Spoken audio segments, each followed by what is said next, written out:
Audible, sir. Yeah. Unmute, Suresh. Yeah. Good morning, everybody. And after a feast of stocks yesterday, so we came here for the second session to start with free papers by the postgraduates. So I call upon each and every person one by one, as there is according to the list. Please be restricted your talk to 8 minutes and give time for approximately 2 minutes for the question and answer session, so that we can conclude the session in a sharp time by 9:30. So, Mr. Chandu, Dr. Chandu is ready here? Yes, sir, I'm ready, sir. Yes, sir. Yeah. You start sharing your screen and session. First topic is cancer associated neurological syndromes. Is the screen visible, sir?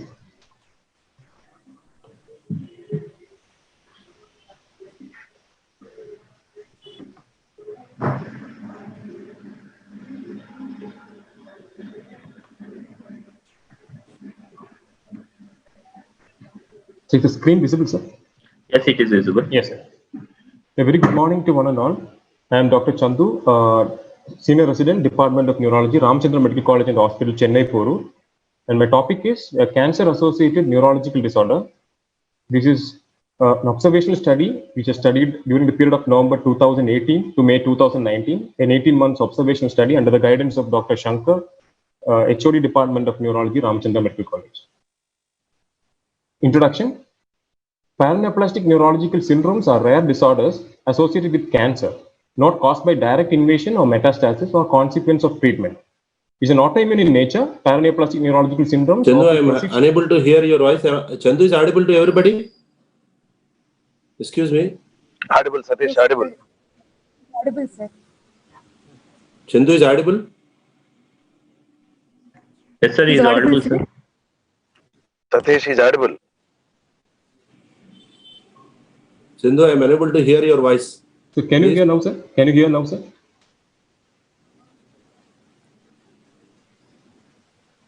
Hello, sir. He is very much audible.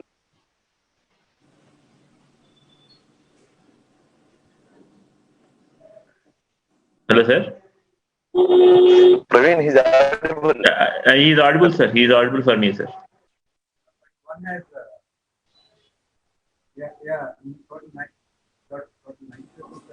So shall I continue, sir? 1 minute. Let's Satish sir say something.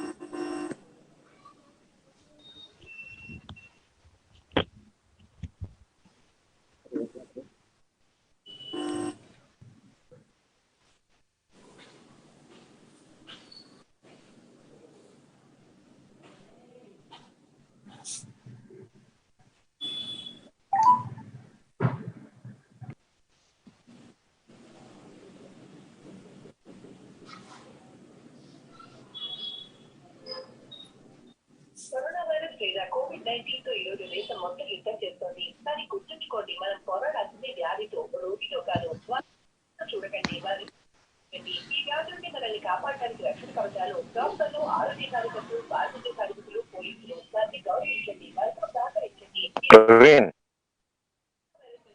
Hello Praveen. Sir Satish phone చేయండి. అదే sir నేను చెప్తున్నాను sir.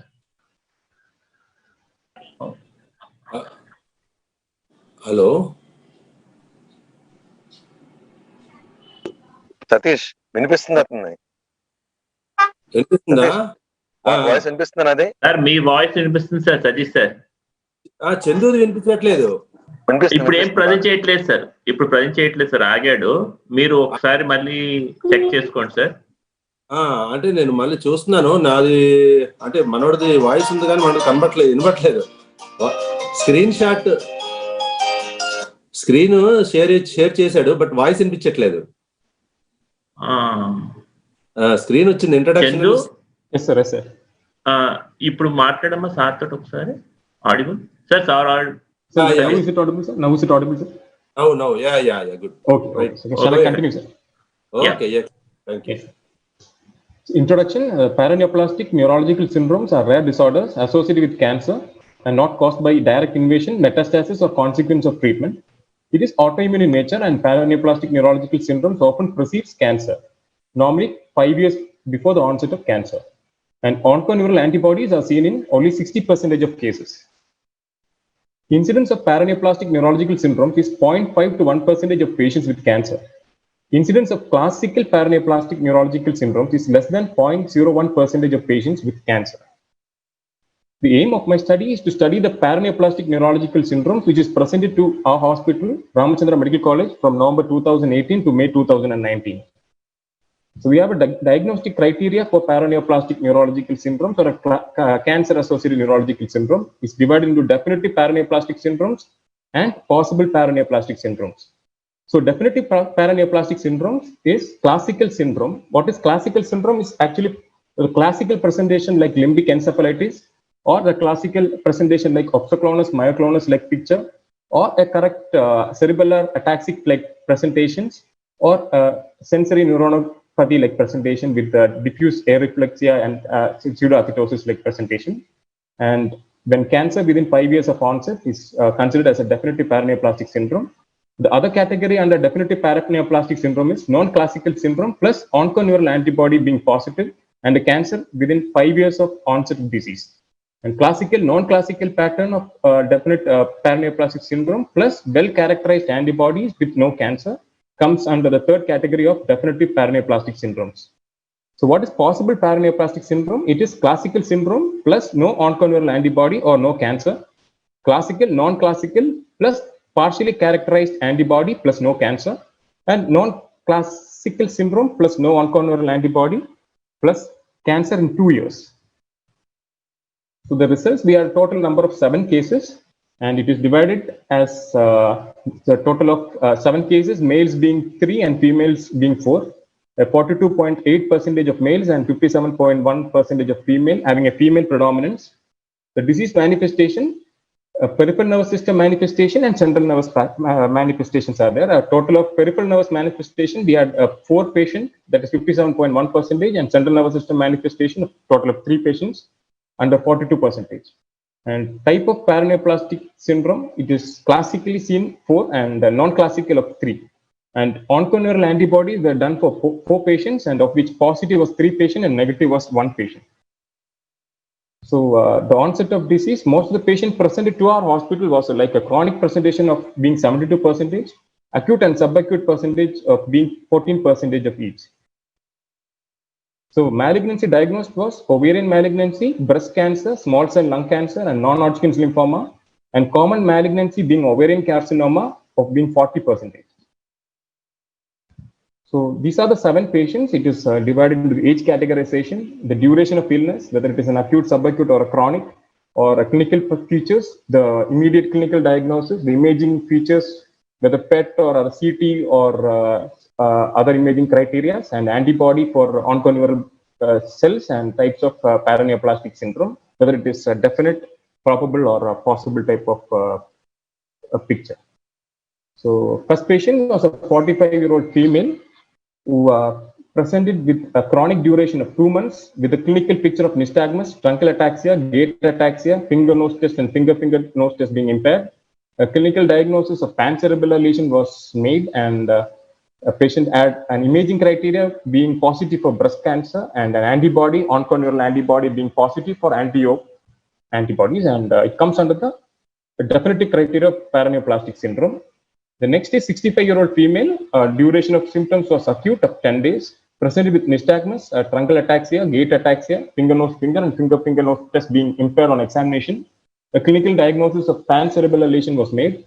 We done a CCT abdomen which picked up an ovarian mass, and antibody for anti-O was positive for the patient and comes under definitive paraneoplastic syndrome. The next is 55-year-old female with a chronic presentation of 6 months. and presented with the proximal weakness of all four limbs with heliotrope rash and Gotron's papule. And with the clinical picture, we came to a diagnosis of dermatomyositis, and an USG abdomen, CT abdomen was done, which picked up an ovarian mass, and an antibody came negative. We have sent for anti-TNF gamma antibodies, came to be negative, and definitive paraneoplastic syndrome was made. And the next fourth patient was a 64-year-old male, and we presented with 18 months onset of a distal weakness of lower limb, decreased pain and temperature up to middle of the leg. Reflexes and ankle reflexes were lost and knee was decreased. A clinical diagnosis of chronic sensory motor neuropathy was made. We done a PET imaging, which seems to be normal, with antibody being anti-amphiphysine positivity, and it seems to be a type of definite type of paraneoplastic syndrome. Next case, the fifth case, this is a 65-year-old male who's presented with the disease progression 1 year with behavioral and memory disturbances, with clinical picture coming under frontal temporal dementia and rapidly progressive dementia. We have done a PET imaging which picked up a lung lesion and antibody becoming negative, with coming to a possible cause of paraneoplastic syndrome. Next, we had the sixth case, which is 44-year-old male, disease progression of 1 year, and the presentation was paresthesia, weakness of proximal and distal muscles, more of a proximal involvement. A CIDP-like picture was made in a clinical diagnosis, and we investigated for CIDP. We're not able to find the exact cause for this weakness, like a CIDP-like presentation. Done a bone marrow biopsy, which picked up a non-Hodgkin's lymphoma, and antibody was found to be negative. And since antibody negative seems to be under that category of possible type of paraneoplastic syndrome. The seventh patient was a 44-year-old female, which with a disease duration of 3 months, which has an asymmetrical sensory loss, joint position sense loss in all joints, and diffuse areflexia. A sensory ganglionopathy, like clinical diagnosis was made, a PET being normal and antibody negative, comes under a possible type of paraneoplastic syndrome. So the discussion is, you have compared our studies with other studies. My study, it had a total of 7 cases, and the observation made of nearly 18 months, and age being for all patients greater than 40 years, and female predominance of male of 0.75:1, and chronic presentation was most common with 72%. Peripheral nerve system manifestation was more common than the central nerve system manifestation, and being 57.4%, and onconeural antibody positive. Total of 4 patients were done, of which 3 were positive. That comes under 75%, and classical type of paraneoplastic syndrome fitting into 57.4%. We compared with other studies, Hannigan and Nanam et al., and they had a disease duration of, they have a total of 45 patients of disease duration being 8 years, the age being more than 40 years. Our study is correlating with age being greater than 40 years. Here, they're having a male predominance of 1.25:1, and chronic presentation being 42.2%. We had a more of chronic presentation, nearly 72%, and peripheral nerve system manifestation was being matched with our study, is giving 64% in Cunningham et al., and ours being like 57.4%. And onconeural antibodies, out of 14, they've done 10 out of 14, and 58.48% of onconeural antibodies being positive. And they have a classical type of paraneoplastic fitting only to 48.9%. The next study we compared with Amy M. Chan et al. With a total of 50 patients, and the 10 years duration of study was continued in the study. The median age of being greater being 57 in Amy M. et al., and having a female predominance as our study being 1.8, and male being 1, and chronic presentation being 88%, with the peripheral nervous system manifestation of 68.2%, and onconeural antibody being positive of 13 out of 25 or 52%, and a classical type of paraneoplastic presentation of being 60%. What are the limitations in our study? Is the sample size is being a total of 7 patients, and the short period of study of 18 months from November 2018 to May 2019.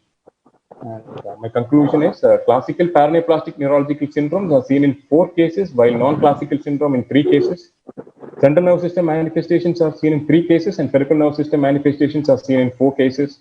Onconeural antibody positive seen in 3 out of 4 cases, and most common malignancy is ovarian carcinoma in our study. Thank you. Okay, thank you, Dr. Chandu. You are completed in 10 minutes actually. Okay, the thing is, I have one patient who is having a frontotemporal dementia as presentation. Yes, sir. Was it described previously also in any case reports or any specific? So frontotemporal dementia, like most of the patients being 1 year with rapidly progressive dementia, rapidly progressive dementia was being reported, but FTD like presentation with behavioral disturbances were not much reported. What is the Chandu? for that? Any antibody described? Most probably with the rapidly progressive dementias, we have to with the psychiatric disturbances and memory mostly present like a limbic encephalitis, like which are mostly anti-NMDR receptors most common. The limbic encephalitis presentation is something different than this, no? Yes, entirely different. They have rapidly dementia with seizure being most common, sir. Seizure and rapidly progressive dementia. Chandu, Yes, sir. Satish, I have one question to Chandu. you have one question? Yes, sir. Yes, sir. Satish, Yes, sir. Yes, sir. I would like to ask a question with your permission. Chandu, Yeah, you can go. Yes, sir. you have diagnosed that Satish has asked that limbic encephalitis. How you distinguish from autoimmune encephalitis? What test you have done? How did you rule out autoimmune encephalitis in that case? And the second question, the TADP case, did you do biopsy? And what about MRI in case of that paraneoplastic cerebral degeneration? Who faces your PCD? What about MRI findings in that and CADP biopsy? And how you distinguish this limbic encephalitis, which is present as rapidly progressive dementia versus autoimmune encephalitis? Yes, sir. So, first of all, limbic encephalitis and differentiating from autoimmune encephalitis. Limbic encephalitis in autoimmune encephalitis, they mostly present mostly like rapidly progressive dementias. Along with that, the patient can have differences. How do you do difference?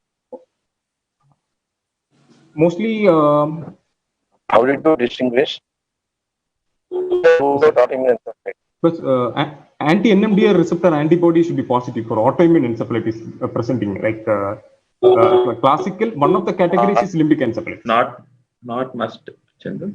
Yes, sir. Mostly subacute onset of presentation will be there in autoimmune encephalitis. Yes, that's true. Because the presentation here it is 1 year, no? That is uncommon with. Yes, sir. It is without treatment. Yes, sir. Okay, one is onset. You tell 2, 3, 4 quickly. One is onset to. One is onset, and then the rapidly progressive nature of autoimmune encephalitis, more like presentation with dementia, which is being rapidly progressive, and mostly they have a seizure-like presentation. Both are rapidly progressive. Yes. What type of seizures? Faciobrachial seizures are VGKC LG1. Faciobrachial dystonic seizures. Okay. Yes, sir. And even GABA A, GABA B autoimmune encephalitis. GABA A, GABA B autoimmune encephalitis, which is more resistant to treatment with seizures. Sir. Have you done MRI in the patient? MRI was done. MRI, we were not able to pick up any lesions in the temporal or any. What do you see in autoimmune encephalitis? Mostly, we'll be able to pick up some T2 flare hyperintensities over the temporal region, most commonly. But in case of NMDR receptors, we won't be able to much pick up. You have not presented MRI in any case. About biopsy in CADP? So we have violated all basic investigations, sir. MRI. That is not a basic investigation. Biopsy is not a basic investigation. Biopsy is not a basic investigation, sir. Biopsy so was what done about at the biopsy last. in that case? I'm asking the report of biopsy. In that case, which you diagnosed CADP as a paraneoplastic neurological disorder, I would like to know the biopsy report. Have you done or not? We have done, sir. We have came to be like Hodgkin's lymphoma. Is it axonal, demyelinating? It's a NCS was done. It seems to be like demyelinating pattern, sir. Demyelinating pattern. So with the demyelination, you're suspecting paraneoplastic. It came to be like biopsy came to be like Hodgkin's lymphoma. Sir. No, not asking bone marrow. I'm asking about peripheral biopsy, not bone marrow biopsy. Yes, sir. Okay. Chandu, Yes, in your case, it is ovarian carcinoma is most common associated, no? Association. What are the rest of the studies show? Rest of the studies, mostly ovarian carcinomas are common. Okay. Most of the pictures are being like cerebellar degeneration with being anti-O positivity, having ovarian carcinomas being common. Sir. Okay. Okay, Dr. Chandra. Okay, time is getting late. So we'll move on to the next topic by Dr. Bhavani. Impact of COVID-19. Are you ready, Bhavani? Yes, sir. Yeah. Proceed. Please proceed. Am I audible, sir? Yeah. Good. Go ahead. Yes. Is it visible, sir, my screen? Yes, Amma. Good morning, all the chairpersons and delegates. I'm Dr. Bhavani Mathuliri from Nizam Institute of Medical Sciences, Hyderabad. Today, I'm going to present a paper on impact of COVID-19 on the frequency, spectrum, and outcomes of the Guillain-Barré syndrome, a single-center ambidextrous cohort study. Coming to the introduction, Guillain-Barré syndrome is an acute polyradiculoneuropathy which presents with varied clinical features, including quadriparesis, neck weakness, and bifacial weakness and respiratory involvement. Usually, it is treated successfully with IVIG or plasmapheresis. Recently, several case reports of GBS have been published in connection with COVID-19 infection, which was published in NAGM Journal and Muscle and Nerve Journal, and also Journal of Neurological Sciences.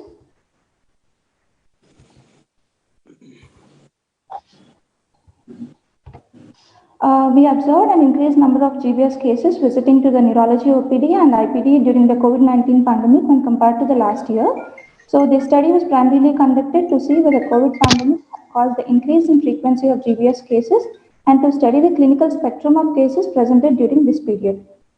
The aims and objectives is to find out the demographic, clinical features, management, and outcome of patients with GBS admitted during the COVID pandemic that we took as a 6-month period from March 1st to August 31st, 2020, and compare it with those admitted for the similar duration 1 year before, that is from March 1st to August 31st, 2019. It was conducted in Nizam's Institute of Medical Science, Hyderabad, and the Institutional Review Board of NCC approved the study protocol. It is an ambidextrous observational single-center study. We use a specified protocol for data collection involving 2 defined periods in pre-COVID and COVID pandemic.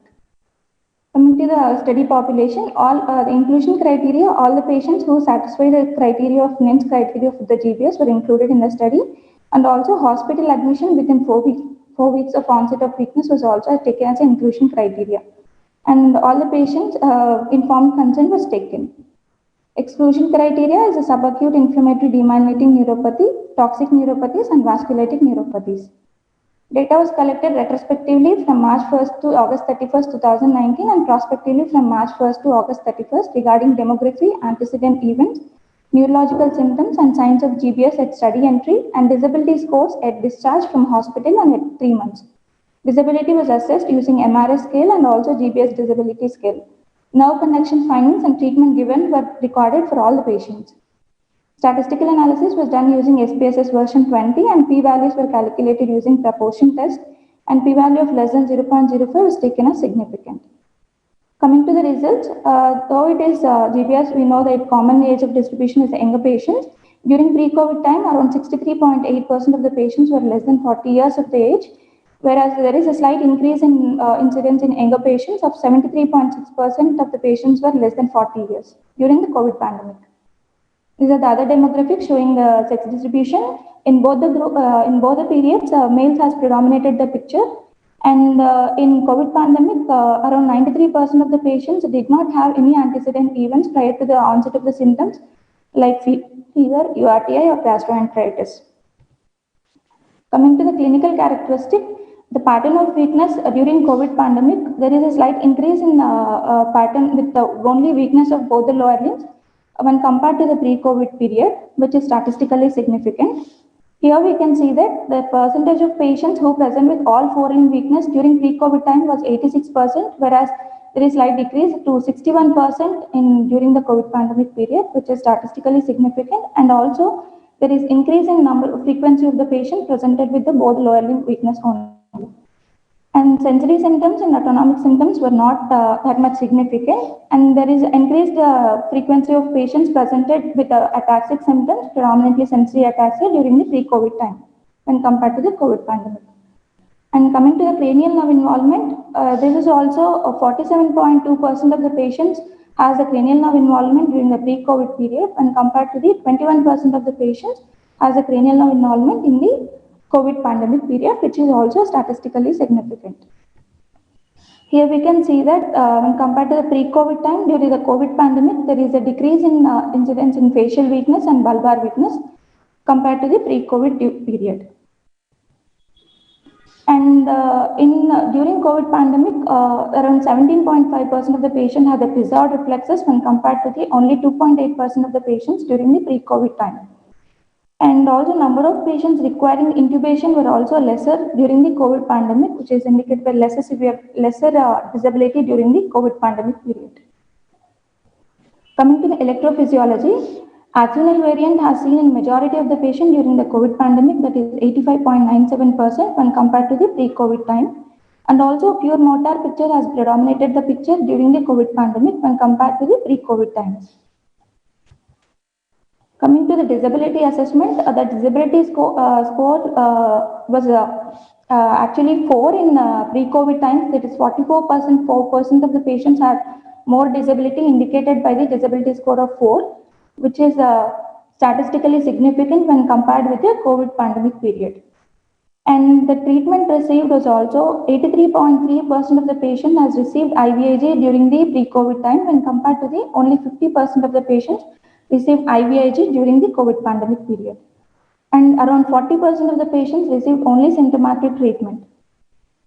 And the MRS score at discharge was also on the favorable side during the COVID pandemic period. Around 57.9% of the patients had MRS score of 2 when compared to 38.9% of the patients of score 2 in pre-COVID time. This was the same thing depicted in the pictorial diagram. We can see here during the pre-COVID time, the GBS disability score of 4 is seen in majority of the patients when compared to the COVID pandemic. And the MRS score, which is showing a better outcome in during the COVID pandemic, MRS score of 2 was seen in 33 patients during the COVID pandemic when compared to the 14 patients during the pre-COVID times. And after 3 months follow-up, the GBS disability score is 0 in 59.6% of the patients, and around 60% of the patients are without any symptoms during the post-COVID time. That is, which is also statistically significant.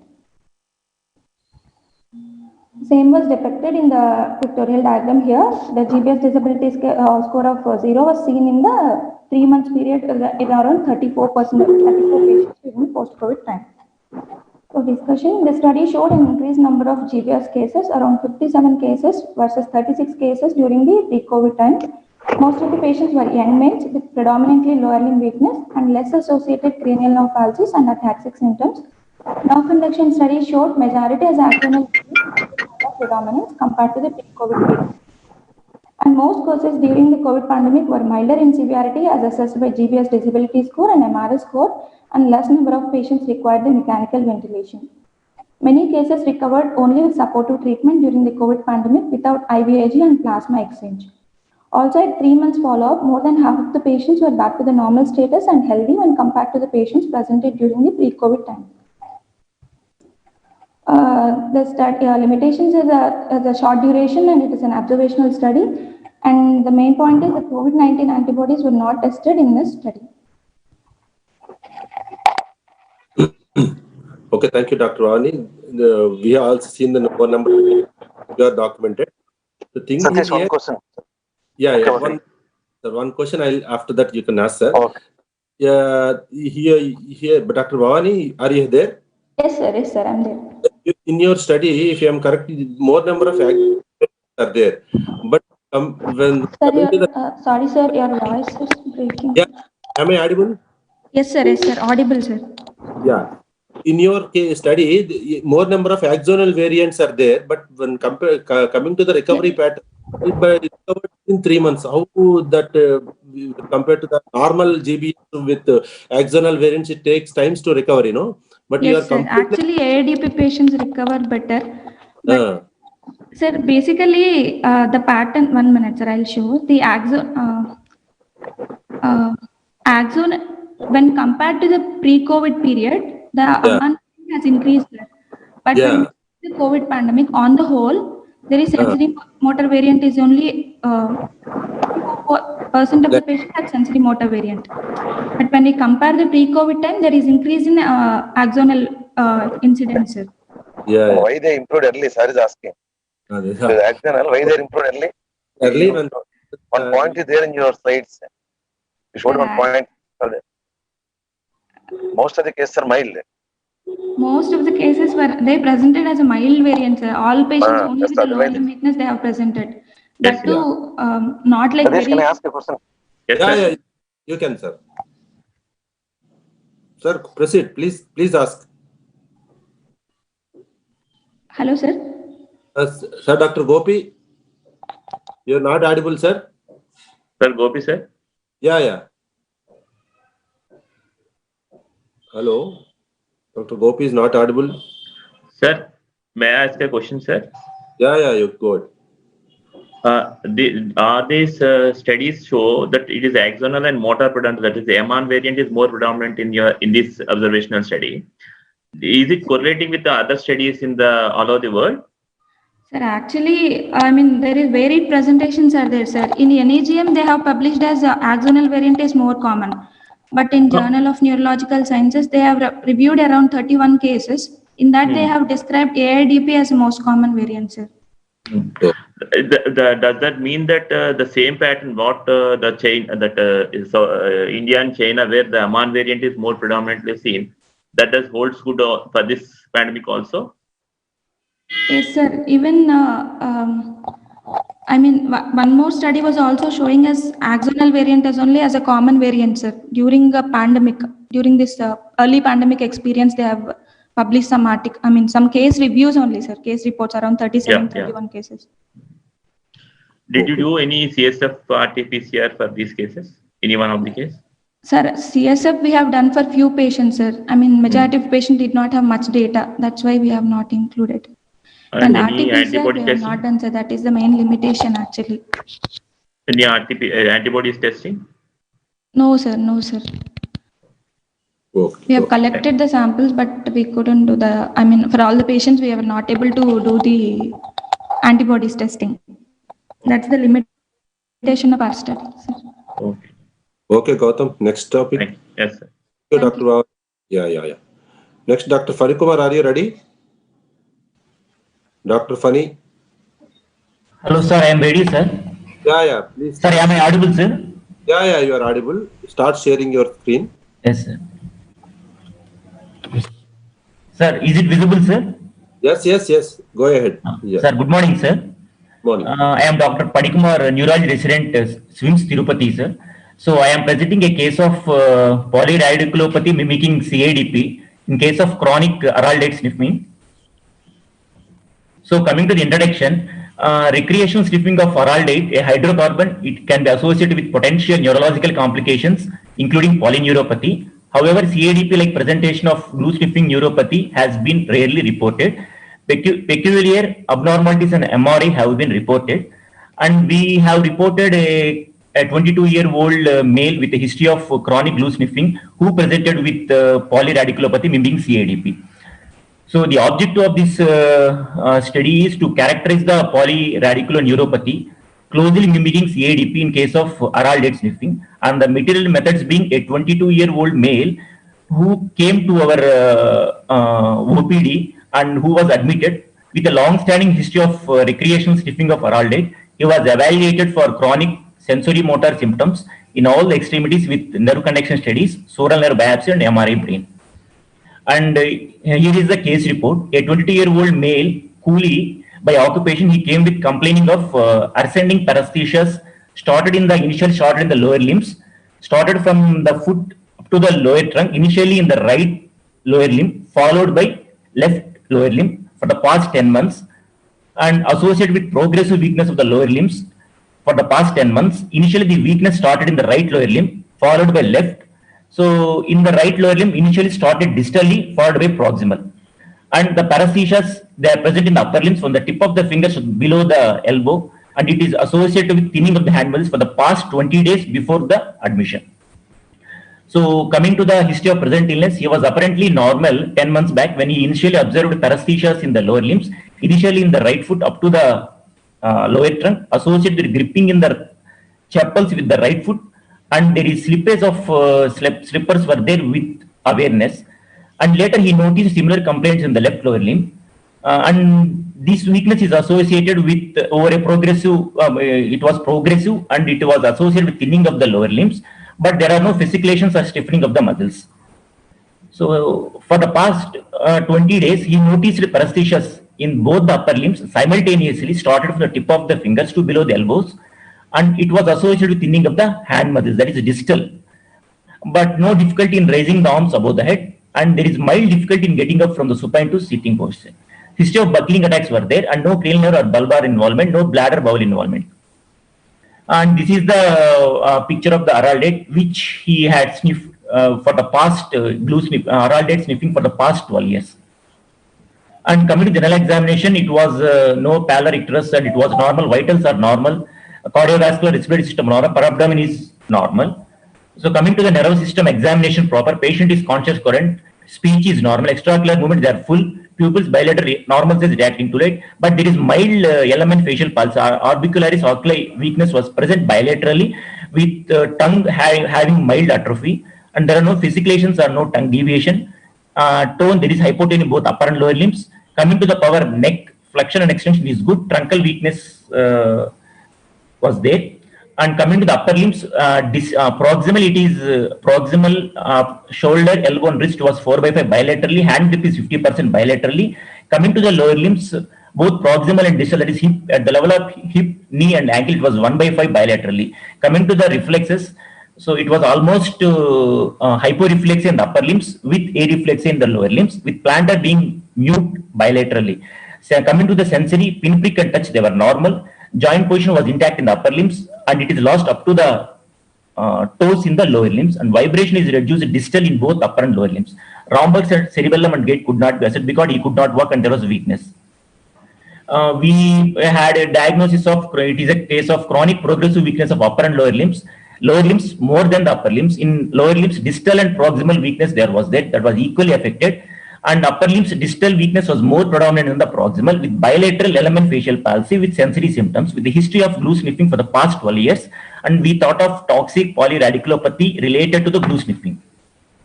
And we have investigated with routine investigations, and which was normal. ANA vasculitis profile was negative, and only MI2 being positive. CRP is little bit, CRP is elevated, RA factor is negative, CPK is 64, RFTs and thyroid was normal. And we had imaging of the brain, and the brain T2 image showed bilateral thalamic hypointensities. So as you can see in the picture, and with the diffuse cerebral atrophy.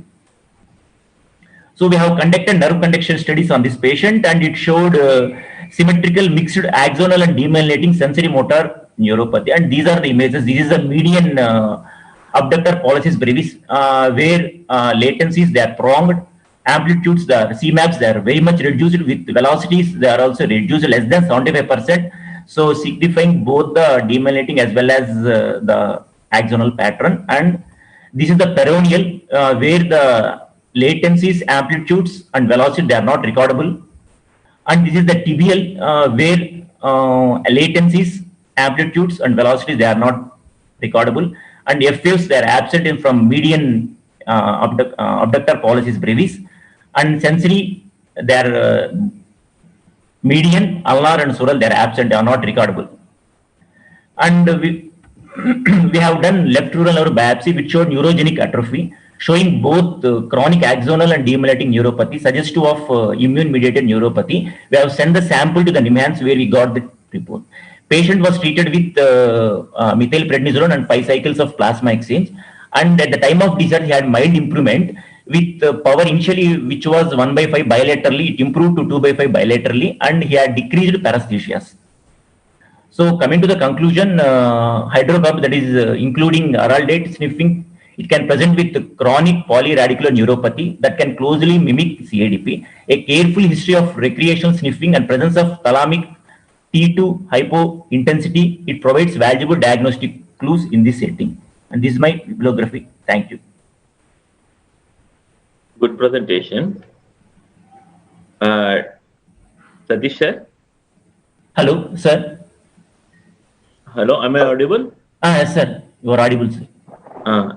It was a case report, no? Yes, sir. Gautam, Yes, sir. I could not appreciate the thalamic hypointensity. Can I show again? Can you ask him to show again the scan? Again, show the thalamic hyperintensity. Sir, hypointensity, sir. I could not see. If that is there, okay, it's good. Sir, these are the hypointensity. I am zooming it, but I could not see. Please show. Sir, can you see the arrow, sir? The arrow I can see. I'm zooming it off. Yeah, high point. Yes, yes. Yes, yes. Bilaterally, there was thalamic hypointensity, sir. Yeah, there. Yes.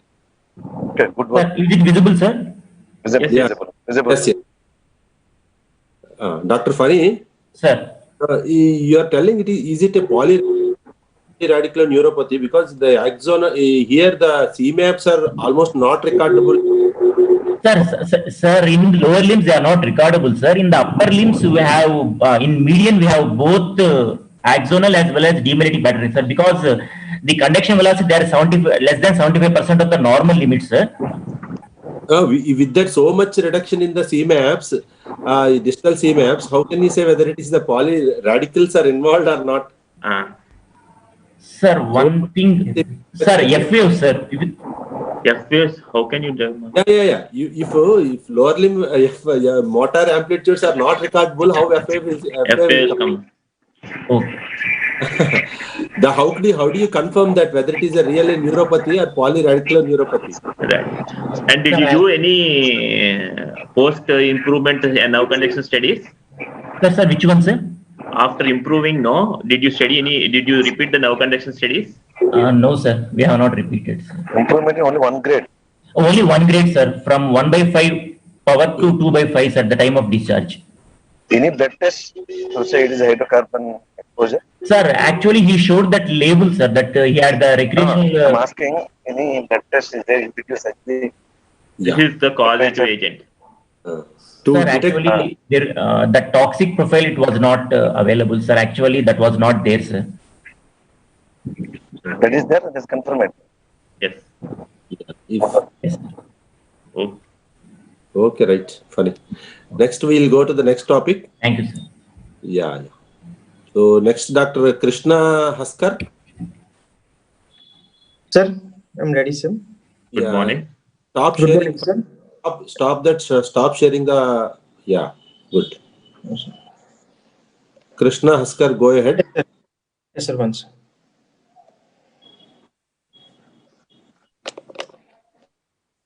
Sir, is it visible, sir? Yeah. Yeah. Good morning, everyone. My name is Dr. Krishna. I'm a senior resident in Neurology Department from MS Ramaya Medical College, Bangalore. Today, I am going to present a case report. It is a neuromyelitis optica spectrum disorder and an adenocarcinoma of ovary. It is a novel association. This NMOSD is a group of inflammatory disease involving the central nervous system and may cause a severe disability. And this paraneoplastic syndrome are remote effects of the cancer caused by autoimmune response that are triggered by tumor cells. In the previous, till now, the literature, NMOSD, the most commonly an idiopathic immune condition, it has been described, and following infections of HIV and EBV have been described. And there were only a few cases of NMOSD presenting as a paraneoplastic syndromes that are associated with B-cell neoplasm, carcinoid tumor, lung carcinoma, and esophageal cancer. Herein, we report a case of a 53-year-old lady with a paraneoplastic NMOSD associated with adenocarcinoma of ovary and which improved with IV methylprednisolone and azathioprine. So this is a 53-year-old post-menopausal lady. She presented with a bleeding PV for 2 months and she was diagnosed to have adenocarcinoma of ovary. She was started on paclitaxel and carboplatin chemotherapy and received 4 cycles of chemotherapy. A few months later, she developed multiple episodes of vomiting, and within 24 hours, she developed sudden onset of weakness in both lower limbs, and she was not able to move her both legs, and she had painless urinary detention and with decreased sensation in both legs. On examination, it revealed paraplegia, power is totally 0, and decreased sensation in both lower limbs till the abdomen, and brisk deep tendon reflexes in lower limbs. On investigation, her blood investigations were normal, CBC, liver function, and renal functions were normal, and HIV and syphilis were negative, and vitamin B12 levels were normal. So we got an MRI, we suspected a dorsal myelopathy. We got an MRI brain and MRI spine done. So this MRI spine showed longitudinally extensive transverse myelitis extending from C3 to D12 levels.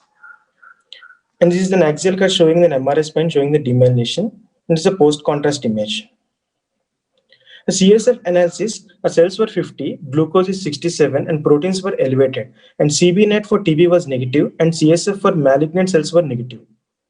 So we worked up for immune workup was done, which showed ANA IF was negative, AC levels and C-ANCA, P-ANCA were normal limits. Her aquaporin 4 antibody was positive, and serum MOG was negative. And she was treated with IV methylprednisolone for 5 days, and oral azathioprine was started. And symptomatic improvement was seen, and her power in lower limbs improved, and she was able to stand and walk with support. Coming to the discussion, the clinical manifestations of NMOSD result from immune-mediated attack on aquaporin-rich regions of the brain through an aquaporin 4 and related antibodies. This aquaporin 4 is also located at extra CNS sites such as intestines, endometrium, kidneys, airways, and skeletal muscles. And this aquaporin 4 is also expressed in tumor cells such as carcinoma of the breast, adenocarcinoma of the lung, thymoma, lymphoma, thyroid carcinoma, and carcinoid tumors. These tumor cells express as onconeural antigen proteins that are normally expressed by mature neurons, glia, or muscle. The cancer-directed immune responses initiated by those antigens have the potential to target autoantigens in the nervous system.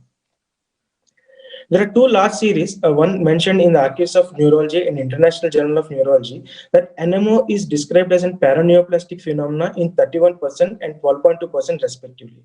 In our case, she was treated with IV methylprednisolone course for 5 days and started on azathioprine, and she improved well at the time of the discharge.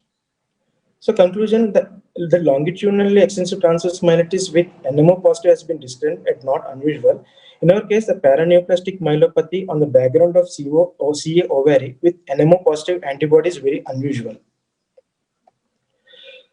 So, but the paraneoplastic syndrome with aquaporin 4 antibody status has been described, but on the background of CA ovary, to the best of the literature surveyed, this is the second case in India, the first being published by Sachdeva et al. From PGI. And here are our references that we have used.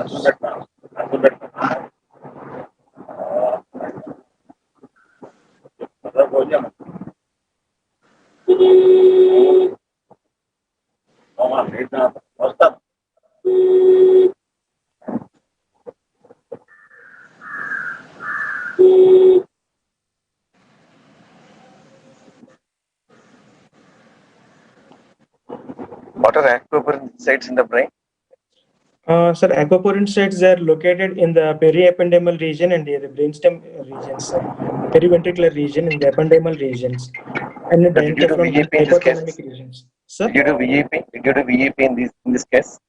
No, sir, we couldn't get VEP done because that examination vision was completely normal, sir. So once vision is normal, we don't do VEP? No, sir, we do VEP to look for any subclinical involvement. What is the importance of subclinical involvement in this case? Sir? How the visual features differs in MS, NMOSD, and MOG? Sir, in multiple sclerosis, it is a short segment one, sir. Whereas in case of NMOSD, it is bilateral and more than half of the optic nerve length will be involved and more posterior and chiasm will be involved. Whereas in MOG, predominant is bilateral, anterior will be involved with perineural enhancement. You can do VEP also in this case. Yes, sir. Actually, we tried to get VEP, sir, but during this. Hello. Sir, Sir, can I ask one question? yes, sir. Can we consider it is a paraneoplastic entity? Can we consider a paraneoplastic entity? Sir, paraneoplastic entity has been described, sir, in many case reports, but with aquaporin 4 antibody positive status is that we have to look for these ones. The associations have been described, but on the carcinoma, still now the CA breast and CA lung and carcinoid and esophageal carcinomas have been described, renal cell carcinoma in various case reports, but on the background of the adenocarcinoma ovary, which is histologically proven. How many days after adenocarcinoma did the neuroplast optica presentation was there? Sir, approximately 4 to 5 months duration, sir. Okay. Suppose, can we consider in all cases of NMOSD as a paraneoplastic presentation? Suppose if carcinoma features are not there at the presentation of NMOSD, can we relate or we need to investigate further if the patient, and in what settings we have to consider paraneoplastic situations? Sir, usually when they doesn't have any primary malignancy, if they present with a typical clinical picture like NMOSD, so when they present elderly, and it is always better to screen for a cancer in an elderly lady, sir, about 40 to 60 years of age. Okay. So elderly presentations are more important to rule out rather than the NMO presentation in the younger age group. Yes, sir. Maybe Any atypical between the NMO versus paraneoplastic NMO versus non-paraneoplastic NMO? Yes, MRI. Hello, sir. Sir, can you repeat the question, sir? Voice is not clear. Differences between an NMO of non-paraneoplastic and NMO is paraneoplastic. Yes, sir. Sir, there is no much difference. The presentations are same, but non-paraneoplastic will be more involvement of quadriplegics, and with optic eye involvement will be more. Sir.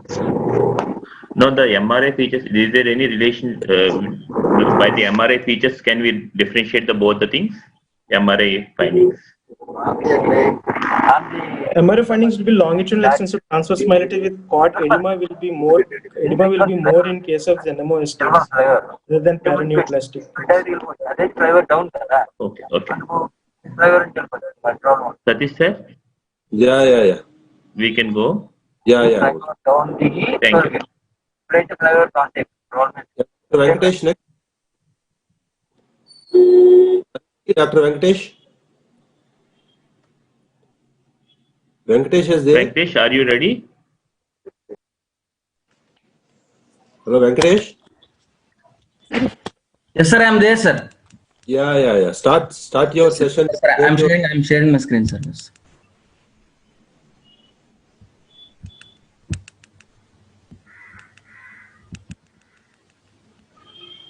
Is my screen visible, sir? Yes. Start. Okay, sir. Good morning, everyone. Respected delegates and panelists, thanks for the opportunity. I am Dr. Venkatesh Mitvalli from final year neurology resident from Andhra Medical College. Today I am presenting a typical presentation of pharyngocervical brachial variant of GBS with SARS-CoV-2 antibodies. Coming to the introduction, as we all know that SARS-CoV-2 causing coronavirus 2019 infection has spread globally with an increasing number of reported cases of critical ill patients with neurological complications. And the neurological complications of COVID-19 range from headache and anosmia to encephalopathy, encephalitis, acute disseminated encephalomyelitis, seizures, and both hemorrhagic and ischemic strokes, and in the peripheral nervous system, myopathies and myositis and Guillain-Barré syndrome. This PCB variant of GBS is a rare localized variant of GBS. It is approximately 3% of the total GBS cases. And usually the clinical features include the oropharyngeal, neck and arm weakness associated with arm areflexia. Usually the lower limb reflexes, there is no lower limb weakness. Here we are reporting, as far as my knowledge, this is the first case of a typical presentation of PCB variant of GBS in India. One case was reported in the Neurology India in the American Academy of Neurology. Here the case report, 35-year-old woman with no prior history of fever, presented with insidious onset, gradually progressive weakness of cervical, bulbar and bilateral facial. The weakness was progressed for 1 month, but the presentation was late to our department. It came at 2 months, and the duration, 2 months duration, along with the asymmetrical weakness of both upper limbs, that is right more than left, of 1.5 months duration. On neurological examination, the patient was alert and oriented and showed dysphonia, dysphagia, and bilateral LMN facial palsy, weakness of neck flexors, and also asymmetrical weakness of proximal and distal muscles of the upper limb. The right side MRC grading is 2/5 and the left side it is 4/5 with diffuse hypotonia, and the strength is normal in lower limbs. There was diffuse hyporeflexia in all the 4 limbs. Here the NCS showed the absent snaps with decreased motor nerve conduction velocities and increased temporal latencies in both upper and lower limbs. CSF examination shows the albinocytological dissociation, and MRI brain and C-spine are normal. The serum ANA is negative, and even the serum ganglioside antibodies are negative. The serum shows the positive SARS-CoV-2 antibodies. The titers are very high, that is 55.25. And here the patient was given the corticosteroids and IV immunoglobulins, and the patient showed mild to moderate improvement. So here the MRI brain and also this MRI cervical spine, which are normal, did not show any significant abnormality. Here the test for the SARS-CoV-2 COVID-19 antibody, it is positive and the titers are very high, 55.25. And as I already mentioned, the ganglioside antibodies are negative. Even the ANA and vasculitis profiles are negative. This NCS report shows the complete snaps are absent, and also in the motor nerve conduction velocities, there is a normal CMAP amplitude in the normal CMAP amplitude in the bilateral median nerves, and there is increased latencies, and the velocities are decreased, and F waves are absent in the median nerves, and also it is prolonged in the common peroneal nerve. So it is suggestive of the sensory motor demyelinating neuropathy consistent with Guillain-Barré syndrome. Here this patient showing the asymmetrical weakness. There is a gross asymmetry between the right and left limbs. When she presented, the power is almost 1/5, and after the IVIG treatment course of corticosteroids and IVIG, the power was improved to 3/5. So coming to the discussion, GBS associated with COVID-19 infection has been reported in more than 50 cases. It includes AADP, Amman variant, Miller-Fisher variant, polyneuritis cranialis, PCB variant. PCB variant was not reported in India, and almost 50% of all these patients require mechanical ventilation, and 10% of them even died. But although excellent recovery after therapy is reported in many of these cases. So the clinical course in our patient is atypical with asymmetrical upper limb weakness and bulbar involvement, and respond moderate to the corticosteroids and IV immunoglobulins. So in conclusion, our case adds to the literature that rare neurological manifestations are possible during this COVID-19 infection, and PCB variant of GBS seems more severe and rare than other etiologies. But more data is needed to confirm the pathological link between this COVID-19 and GBS, to explain the occurrence of relatively higher percentage of axonal forms, and to clarify the prognosis of these cases. And the pitfalls in our study was, in our case, was the patient came late after the weakness was stabilized. She came late, and also the atypical presentation and more similar case studies or case reports are needed to confirm this COVID-19 pathology to this PCB variant, connection to this PCB variant. Good presentation. Thank you, sir. How did you rule out myasthenia in this patient, Venkatesh? Sir, sorry to mention, sir, in this patient already RNS was also done, sir. Yeah, that you have to mention. The RNS is negative. Yes, sir. RNS was negative, sir. One more question, Venkatesh. Yes, sir. Does that 2 months delay is there, no, from the presentation to the yes, your seeing the case? Yes, the presentation to the hospital, yes, sir. She came after 2 months duration. In between, she can catch up a COVID infection, no? So you have done COVID test. You done COVID antibodies? Yes, sir. We have done the antibodies, sir, but we did not done the RT-PCR, sir. Yes, sir. Yeah. And in between the after the onset and before going to the hospital, she might develop the infection, no? Infection, yes, sir. Venkatesh, what specific anti-ganglioside antibodies have you done for PCB variant? Sir, PCB variant GT, I have shown, sir, GT1A. Anti-GT1A antibodies. Yes, sir. What type of virus? COVID virus? What type of virus? Sir? What type of virus? COVID virus? Sir, RNA virus, sir. Single strand or double strand? Single strand RNA virus, sir. What are the proteins? Sir? What type of proteins you get in COVID-19, in coronavirus? Spike. Your membrane protein, like that, you get some proteins. Just to let them know how far you get the microbiology of coronavirus. Spike protein. Yes, spike protein, envelope protein, membrane protein. Okay. Okay, Venkatesh. Okay, sir. Thank you, sir. Right, Venkatesh. Okay, thank you, sir. Gautam, we can go next. Yes, sir. We can go, sir, next. Yeah. Vishal, next. Are you ready? Yes, sir. Yes, sir. I'm ready. Yeah. Please start.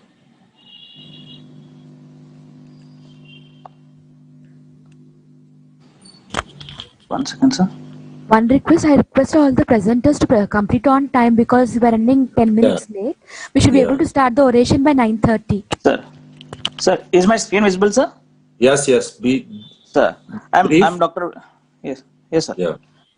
I'm Dr. Vishal. I'm final year neurology resident from Nizam's Institute. Today my presentation is PET findings in autoimmune encephalitis. Autoimmune encephalitis is increasingly recognized as a potential treatable cause of encephalitic syndrome. PET scan is used in these patients to look for metabolic changes and to detect any occult primary malignant focus as well as to consider paraneoplastic conditions. These findings are variable with different types of autoimmune encephalitis. This is the consensus criteria in 2016 for autoimmune possible encephalitis. All three should be there. That is subacute presentation within less than 3 months of working memory deficits and altered mental status or psychiatric symptoms. And at least one of the following has to be there, like new focal findings of focal CNS findings, seizures not explained by previous seizure disorder, CSF pleocytosis, and MRI features of encephalitis. And we should exclude all other causes. Aim of this study was to study the frequency and range of PET abnormalities in seropositive and seronegative autoimmune encephalitis and to correlate serological antibodies, CSF inflammatory, EEG features, and MRI findings, and to find out paraneoplastic type in a whole body PET scan. Study design was observational, retrospective, and prospective case series. Is carried out in Nizam's Institute Medical Science and Neurology Department. Duration of study was 2 years and sample size was 30 patients. Here we retrospectively reviewed and collected prospectively the case records of autoimmune encephalitis patients admitted in Neurology Department between 2018 and 20. Autoimmune encephalitis was diagnosed on the basis of clinical history, examination, investigation, and exclusion of other causes. Investigation included MRI, PET, CSF analysis, EEG, serological studies, and malignancy workup, apart from the routine blood chemistries. We followed these patients prospectively at regular intervals. Inclusion criteria: all patients aged more than 5 years with suspected encephalitis fulfilling the consensus criteria for definition of autoimmune encephalitis. Those who are not giving consent and proven TB or bacterial meningoencephalitis and known case of cerebral metastasis and proven metabolic causes of encephalitis are excluded. Statistical analysis: categorical variable are presented as number and percentage, while numerical variables are presented as mean, median, and as appropriate. And data was also represented using appropriate diagrams, bar diagram like pie diagram. Data was represented as numbers and mean as appropriate. Coming to results, the 30 of autoimmune encephalitis patients were identified. Females were 16, males were 14. Sex ratio being 0.9:1. Mean age was ranging from 6 to 72 years and 35 years. 19 patients had seizures as the predominant manifestation. 12 had movement disorders. 11 has behavioral abnormalities. This is the male is to female sex distribution, and seizures are the main predominant signs. Later being followed by involuntary movements and abnormal behavior changes. Out of the 30 patients, 13 were seropositive and 17 were seronegative. And AMPA was positive in 3, TPO antibodies were positive in 5, and 1 in GAD positive, and remaining are NMDA positive in 5 patients. And MRI was abnormal in 11 patients and normal in 19 patients. Greater than 2 areas of hyperintensities are noted in MRI and in 11 patients, and majority of these are temporal and parietal hyperintensities. Coming to PET findings, cortex being most involved, followed by brainstem and thalamus and basal ganglia coming in the next order.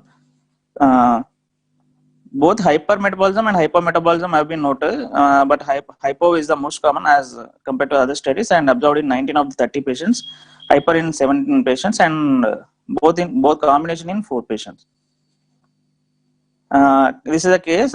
He is a 60 years male patient present with subacute onset within 1.5 months. He presented with short-term memory loss with behavioral changes. And we have excluded other causes, and CSF analysis showed normal cells with increased protein. This patient showed a medial temporal hyperintensity and left side in MRI, and we have done PET where it showed bilateral left more than right medial temporal hypermetabolism. This is another case, a 52-year male presented with fever followed by behavioral disturbance in 1 month.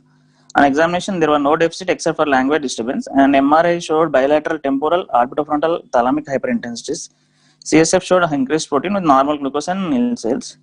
In PET scan shown temporal right more than left, and temporal hypometabolism, and also parietal hypometabolism. So major limitation of this study is that is retrospective, and it included all the patients meeting the criteria who underwent PET at a single tertiary center, leading to some selection bias. The sample size being small, and not all patients underwent CSF antibodies testing, which may be more sensitive.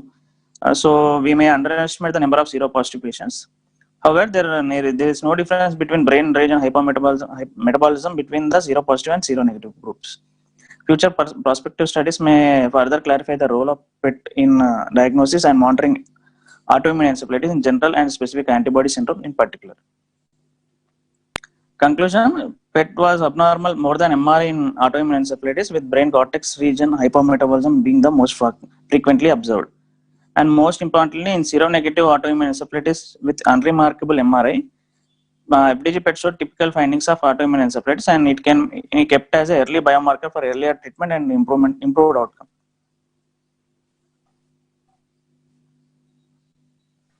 Thank you. Okay, Dr. Vishal. What is the sensitivity and specificity of PET and AI? Hello. Yeah, Vishal? Sir. Yeah. Sensitivity and specificity of PET in autoimmune encephalitis? Sir, it can be used as early biomarker, but when we have to correlate with clinically with other findings, sir. I'm getting disturbance. Yeah, if PET negative also features of autoimmune encephalitis, no? Hello? Yes, sir. Yes, sir. Yes, sir. Yeah. And how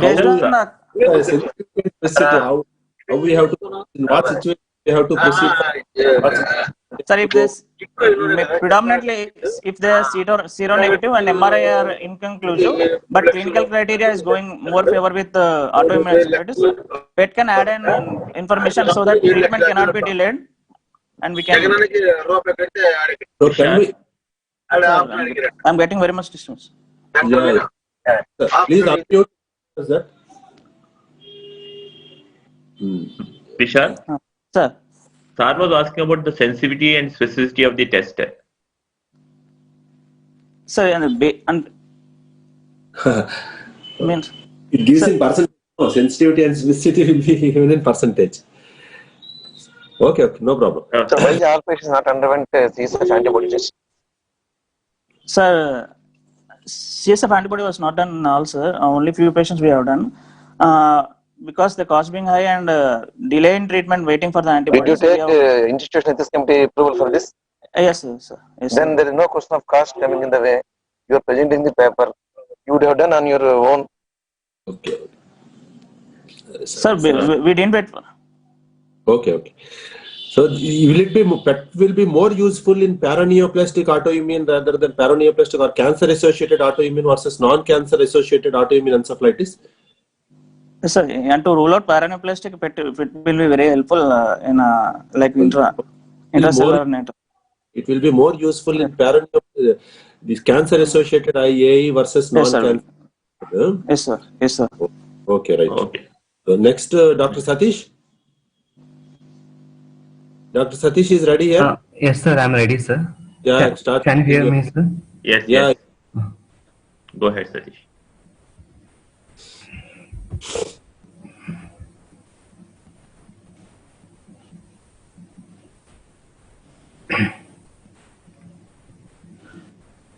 Can you see my screen, sir? Yes. Good morning, sir. I am Dr. Satish, final year senior resident, Department of Neurology, SIMS Tirupati. My study was a prospective open-label study of clinical profile and outcome of patients with acute ischemic stroke receiving intravenous thrombolysis, both altiplase or tenecteplase. Acute ischemic stroke is the leading cause of morbidity and mortality worldwide and is responsible for 3 million deaths in developing countries.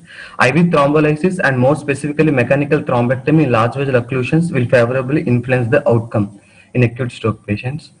Here we discuss the clinical characteristics of stroke patients who underwent IV thrombolysis with a focus on window period, door to needle time, and the complications associated with thrombolysis, post-thrombolysis, and primary outcome was measured at by NIHS at admission and discharge, the comparison between NIHS score, and the secondary outcome was comparison of MRS at admission time and then 3 months of follow-up.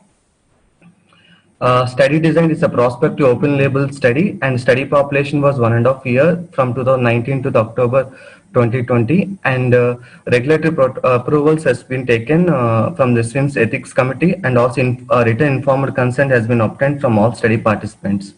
Inclusion criteria: patient presenting with window period of 4.5 hours was included in inclusion criteria. Exclusion criteria: major intracranial hemorrhage or subarachnoid hemorrhage and coagulopathy INR more than 1.57 were excluded, and other standard contraindication of IV thrombolysis like neurosurgery, spine surgery, brain surgery, or other malignancy or GI surgeries are also excluded. And the data analysis, clinical and demographic characteristics were analyzed: window period, door to needle time, NIHS score, and MRS score, and complications post thrombolysis were measured. And the primary outcome was difference in NIHS score at admission and discharge, and analyzed using student t-test. And secondary outcome was change in MRS score at 3 months when compared to the initial MRS score admission, and p were less than 0.05 was considered statistically significant. Results: these are the clinical characteristic of patient cohort, and the mean age of presentation was 56.2 years, and the male outnumbered the females, and 55 are male and 19 are females. Risk factors: hypertension, diabetic are the major risk factors found in this study, followed by alcoholism and cardiac diseases constituting around 25% of cases.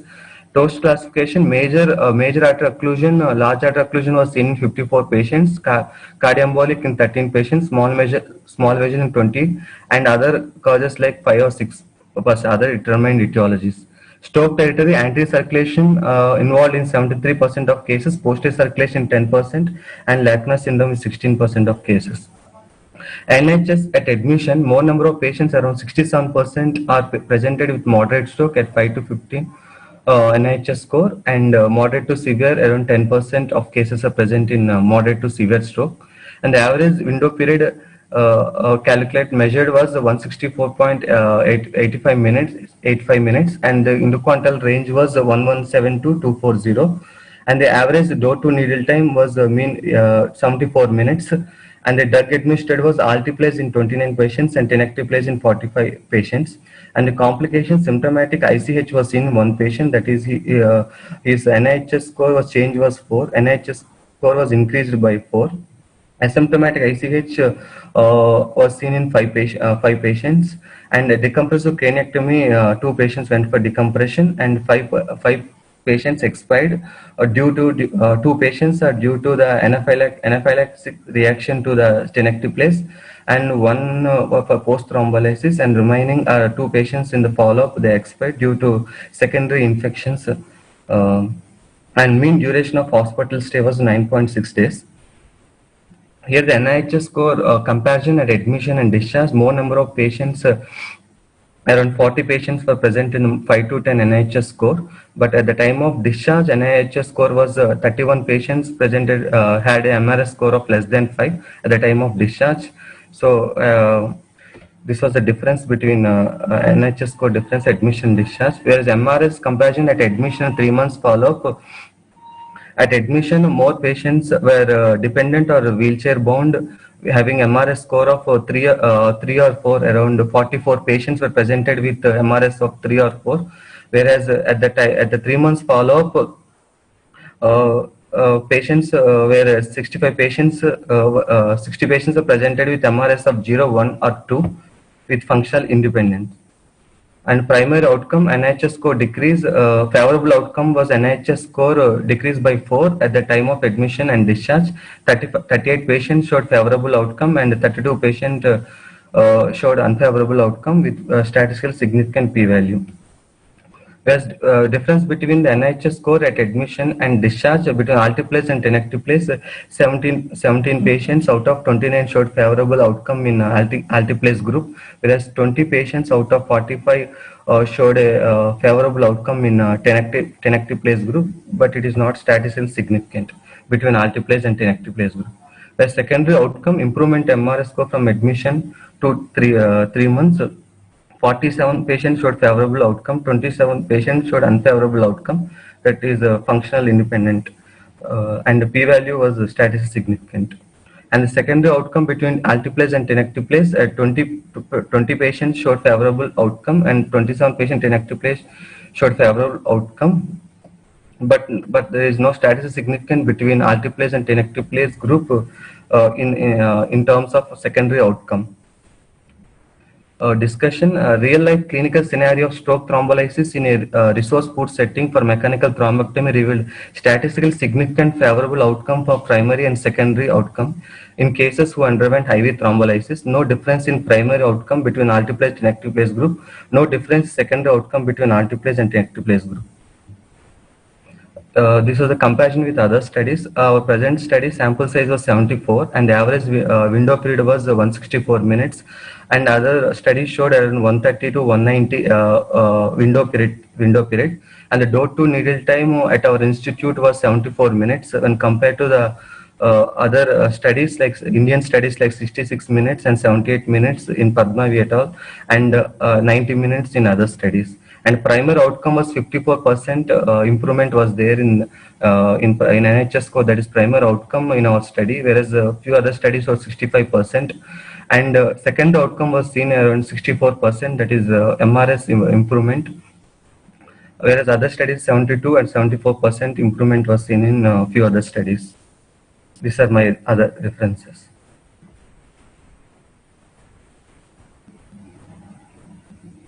Okay, thank you, Dr. Satish. Why more alteplase patients are there in your disease? Because of free availability or something more easily administrable drug, or why you have more alteplase than tenecteplase rather than alteplase?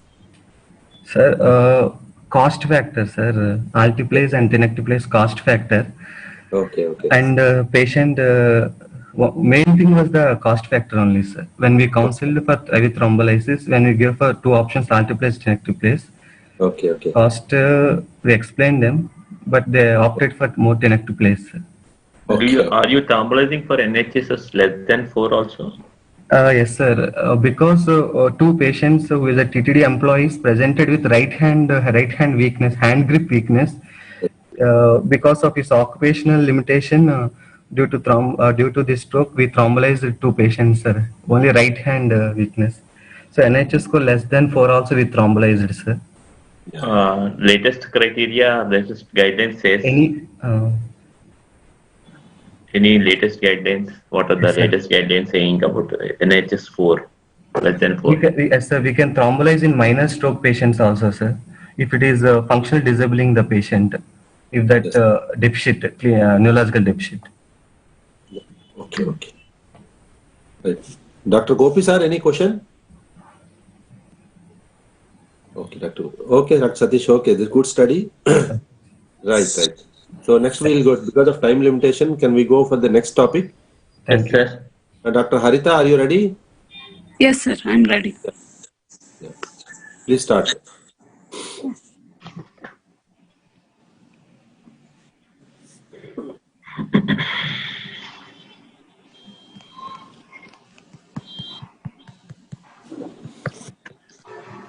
Can you see my screen, sir?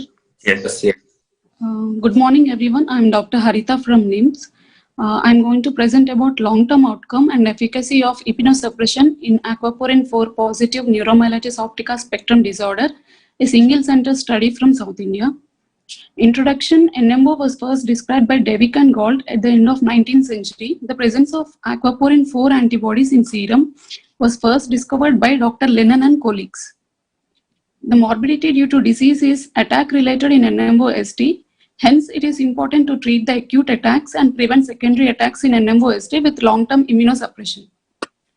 Aims and objectives. Our main objective is to study the long-term effect of immunosuppression on disease course in patients suffering from aquaporin NMOSD by quantifying the EDS score of the patients at the time of initial presentation and during the subsequent follow-up, by calculating the annualized relapse rates to know the effectiveness of long-term immunosuppression on the outcome of the disease, and to compare the effectiveness of various immunosuppressive drugs by calculating the differences in ARR before and after treatment, and also by calculating the time to first relapse of the individual immunosuppressive agent. The study period was 2 years and it is retrospective observational study. Institutional ethics committee approval was taken.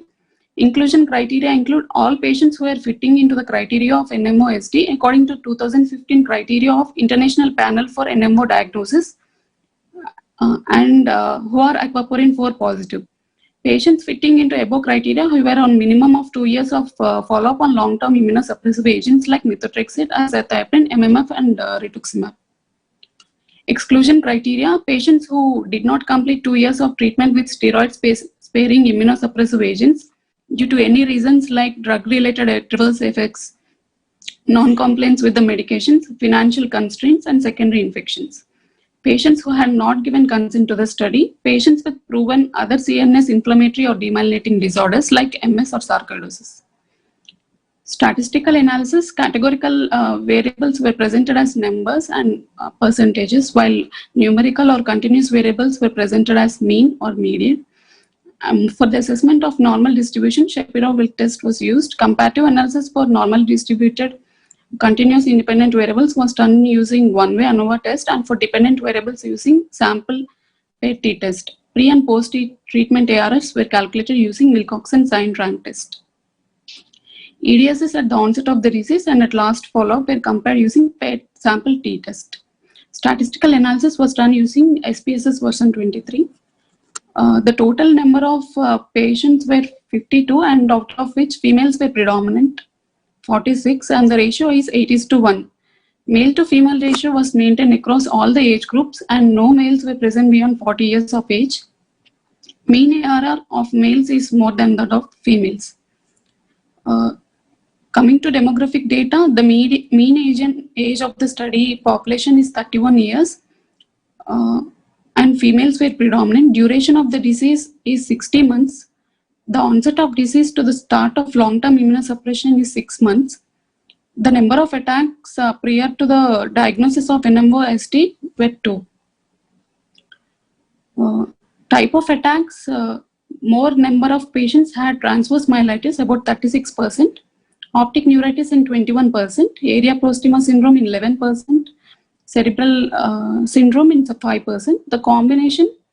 In the combination, majority of the patients had transverse myelitis plus optic neuritis,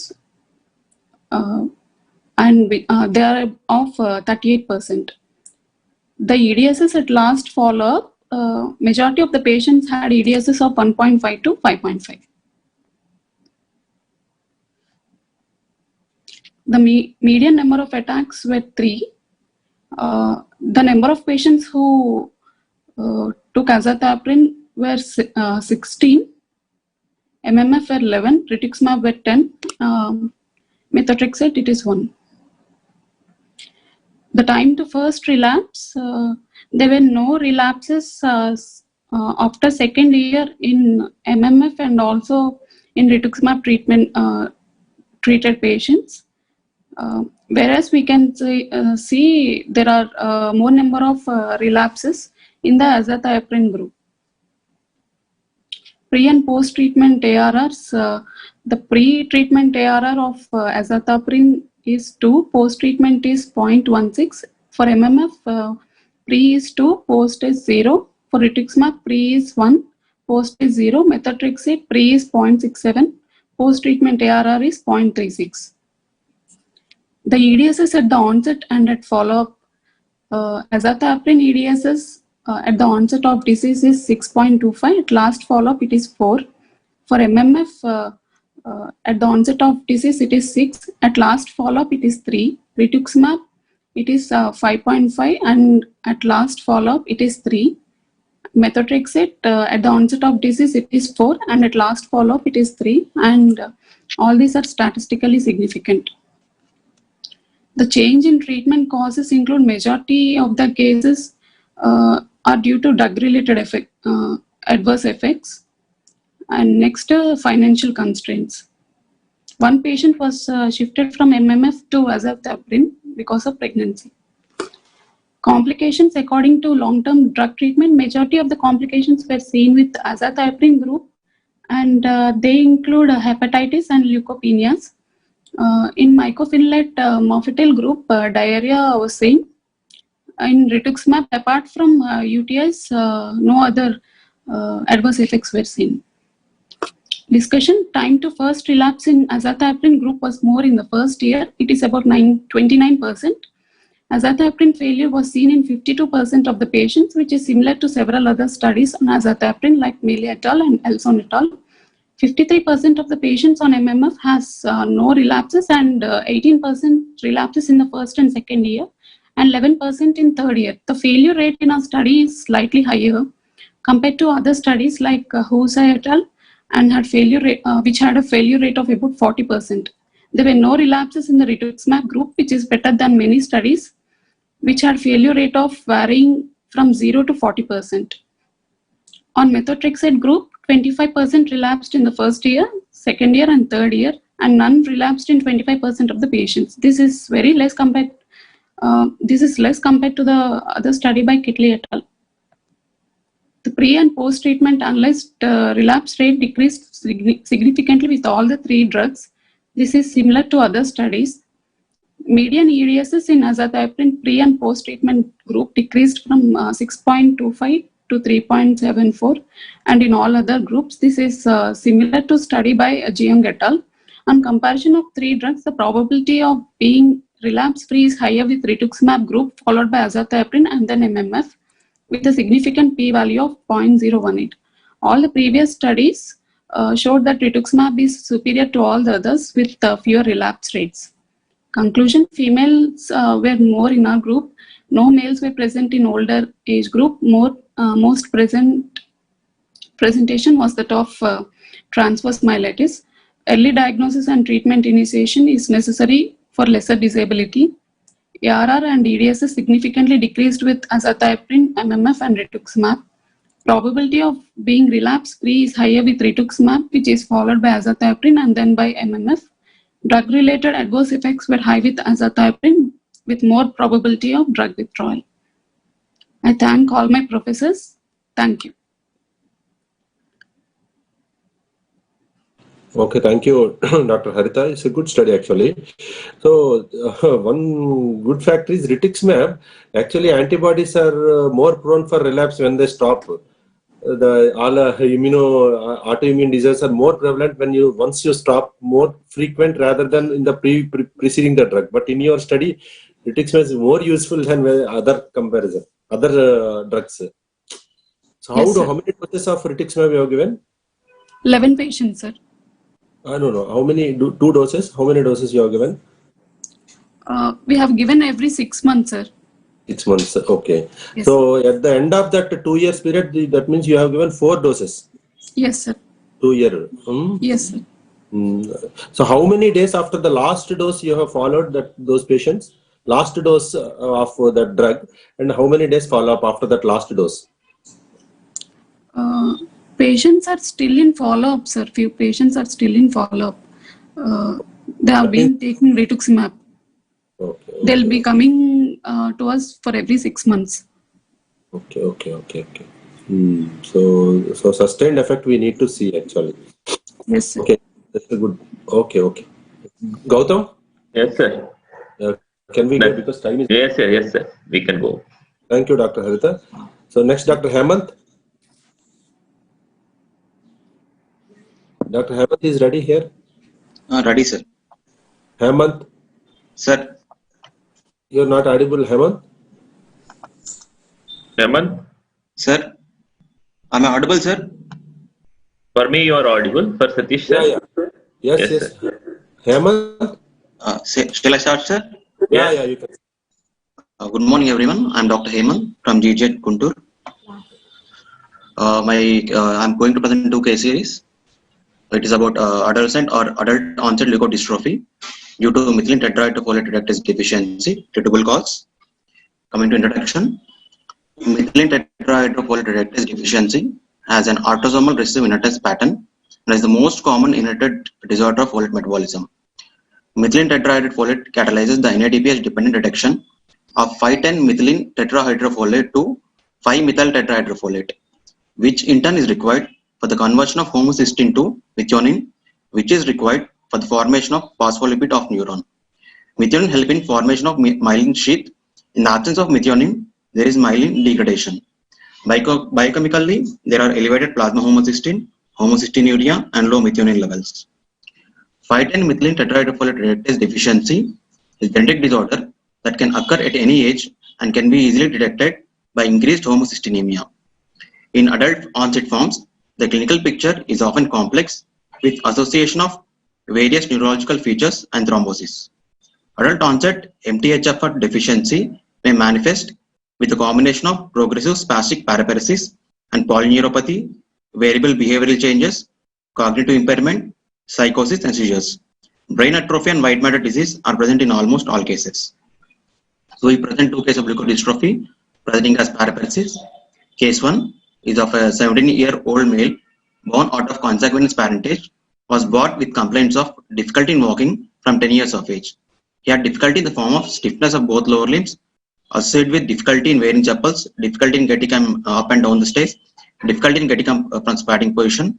There is no history of weakness of upper limbs, no history of cranial nerve or bowel and bladder involvement or sensory symptoms, had a history of cerebral venous sinus thrombosis. On examination, his cranial nerves are intact, spasticity of both lower limbs, with power of 3/5 in lower limbs and 5/5 in upper limbs, with exaggerated deep tendon reflexes, bilateral Babinski and spastic gait. And all routine blood investigations are normal. MRI scan of spine is normal. CSF fluid analysis is normal. An MRI brain showed T2 and flare hyperintensities in bilateral symmetrical frontal and parietal regions, such as leukodystrophy. And as he had got a CSVT, we sent for serum homocysteine levels. They are elevated. And we sent for a genetic profile for leukodystrophy, which came positive for MTHFR deficiency. This is a picture of the patient showing T2 and flare hyperintensities in frontal and parietal white matter areas, which is suggestive of leukodystrophy. And his MRI spine was normal. And his homocysteine levels are more than 50. This is the genetic report showing homocystinuria due to methylene tetrahydrofolate deficiency. The second case, a 20-year male patient born out of consanguineous parentage, presenting with complaints of weakness of both lower limbs since 1 month, without bowel and bladder involvement, without sensory symptoms, without cranial nerve and upper limb weakness, and normal cognition without any family history. Examinations, there is spasticity of both lower limbs with exaggerated reflexes and ankylosing with bilateral Babinski. And all the routine blood investigations are normal. MRI spine was normal, NCS is normal, and CSF fluid analysis is normal. MR brain showed like similar like the last case, like symmetrical white matter hyperintensities in bilateral deep periventricular and frontoparental white matter, suggestion of leukodystrophy, and his serum homocysteine was also elevated, and the genetic profile came positive for homocystinuria due to methylene tetrahydrofolate deficiency. Is the MRI picture of this second case showing the hyperintensities in frontoparietal white matters. Is the genetic profile report showing homocystinuria due to methylene tetrahydrofolate deficiency of autosomal recessive pattern. So both the patients were treated with tablet Homin, and given supportive therapy, and they are symptomatically improved. So come to conclusion, since methylene tetrahydrofolate deficiency is a potential treatable disease, early diagnosis is crucial, and betaine treatment should be started as early as possible. So it is therefore imperative for clinicians to be aware of the clinical patterns of early and late onset forms of the disease, and one should consider this treatable condition of spastic paraplegia. Thank you. Okay, that was a nice presentation. Thank you. Okay. I think we can conclude the session now. Yes, sir. Yes, sir. We can conclude the session. I thank all the presenters, and then thank everyone for giving me this opportunity. So thank you so much, sir. We can now move on to Hall 3 for the rest of the sessions till 2 o'clock, sir. Next we have the Muralidhar Rao oration in Hall 3.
Sure.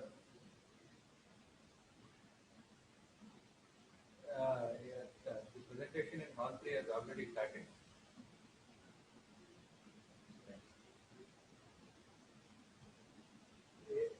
Yeah.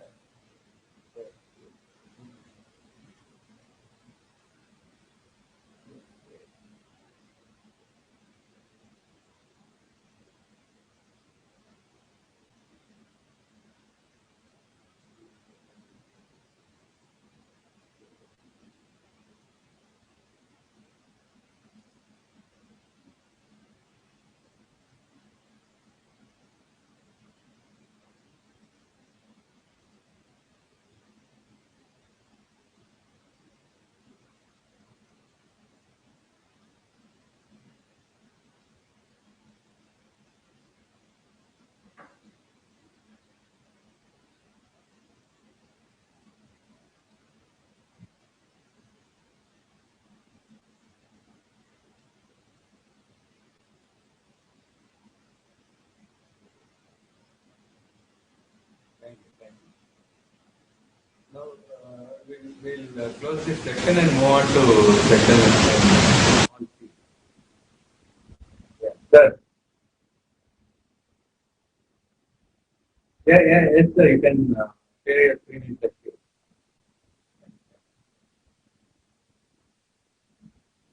Sir, thank you, sir. Thank you, Suresh, sir, and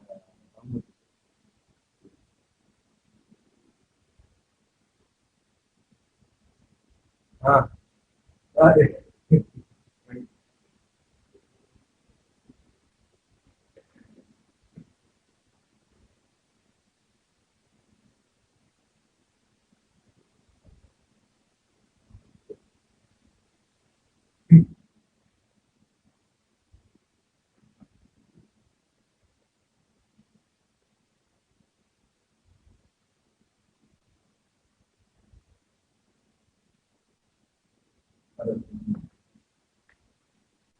again.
Hello?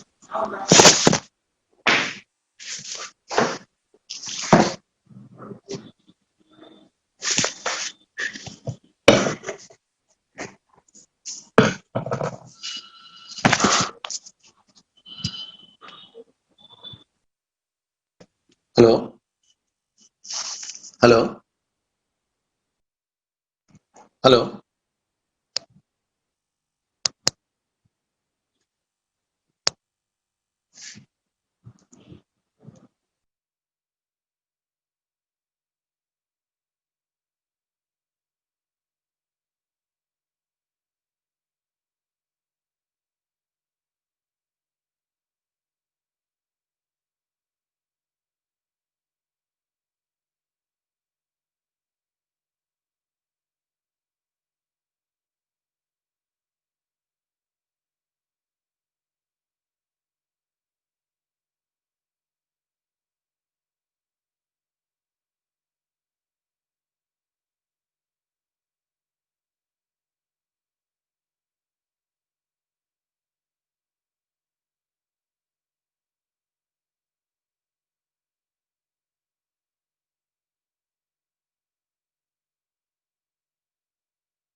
Unmute చేసి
Open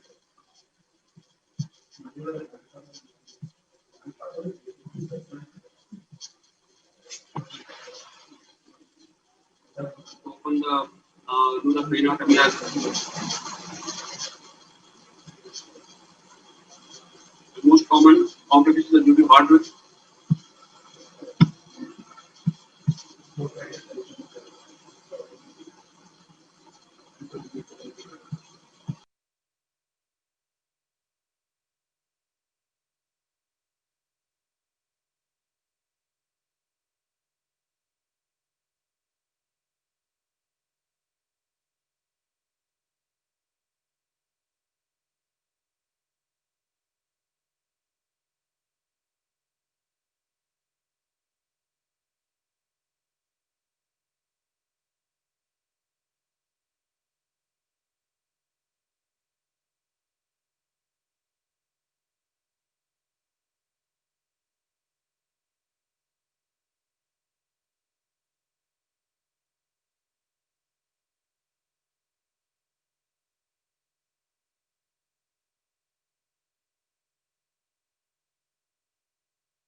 Laborita, thank you, Rupam sir, thank you, Rajesh sir, and thank you, Naveen sir. Now we will conclude the session and we will go to hall number 1 and 2 for neurology and neurosurgery sessions. Thank you, everyone.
consistent in its efficacy and safety across all trials and global registries. If you take NINDS trial, ECOS3 or SITS-MOST, all three trials show efficacy of MRS at 3 months. There is improved outcome, as well as the lesser symptomatic ICH rates observed with ECOS3 and SITS-MOST compared to NINDS trial of 6.4% in the NINDS trial compared with 2.4 and 1.7 in the ECOS3 and SITS-MOST trial. Coming to the tenecteplase, why tenecteplase? Tenecteplase has some pharmacological advantage over alteplase. It has higher fibrin specificity, more thrombolytic potency. It has plasminogen activator inhibitor resistance. It has lesser fibrinogen depletion potential, and platelet-rich thrombus activity is more. So it has more pharmacological advantage. Whether it is clinically relevant or not, we will see. The efficacy of and safety of tenecteplase was tried in 2 trials, that is one open label study, randomized study, 2 doses of tenecteplase, 0.1 and 0.2 mg per kg were compared, and study 2, 0.2 mg compared with NINDS trial. The endpoints is primary endpoint of improvement of more than 8 points or a score of 0 or NIHS, that is major neurological improvement at 24 hours, or a secondary outcome of neurological improvement assessed by NIHS score or modified Rankin score on day 7, 30 and 90 days, and safety assessment by symptomatic ICH within 36 hours or asymptomatic ICH after 48 hours after treatment. The results show that MRS at 3 months, 0 to 1, that is it is significant, and also safety symptomatic ICH at 36 hours and mortality at 3 months also lower in TPA group compared to a NINDS trial. After that, evidence that tenecteplase is non-inferior to alteplase for acute ischemic stroke, a meta-analysis of 5 randomized trials. There are almost 1600 patients were enrolled from 5 trials. Across all trials, for the primary endpoint of crude cumulative rate of disability free, that is MRS 0 to 1 at 3 months, was tenecteplase of 57.9 versus alteplase of 55 point. Similar results for additional efficacy endpoints of functional independence, that is MRS score of 0 to 2. That means tenecteplase is non-inferior to alteplase. These trials are tenecteplase S2B, Australian tenecteplase trial, ATTEST trial, NORTEST trial, and extent 1-year tenecteplase trial. And this is the forest plot showing tenecteplase versus alteplase. The primary outcome of freedom from disability, that is MRS 0 to 1, in all the groups, whether it is 0.1 mg per kg or 0.25 mg per kg or 0.4 mg per kg of tenecteplase, tenecteplase is not inferior to alteplase. And this is the secondary outcome, that is functional independence of MRS 0 to 2. Again, in all the doses, tenecteplase is non-inferior to alteplase. Accumulated clinical data provides strong evidence that tenecteplase is non-inferior to alteplase in the treatment of acute stroke, and these finding provides formal support to the recent guidelines of tenecteplase as an alternative to alteplase. Now, a random trial of tenecteplase versus alteplase for acute ischemia. This is the first head-on-head trial of alteplase and tenecteplase. This is a phase 2b trial. They had 75 patients to receive alteplase in the 0.9 mg per kg or tenecteplase of 0.1 or 0.25 mg per kg in less than 6 hours of stroke. The eligibility criteria are perfusion of at least 20% greater than infarct core and CT perfusion imaging at baseline and associated vessel occlusion on CT angiography. The primary endpoints are the perfusion lesion reperfused at 24 hours on perfusion MRI and the extent of clinical improvement at 24 hours assessed on NIHSS. The results show that the alteplase group and tenecteplase 0.1 mg and 0.25 mg show that 2 tenecteplase groups had greater reperfusion and clinical improvement at 24 hours than alteplase groups. There were no significant group differences between intracranial bleeding or other adverse side effects.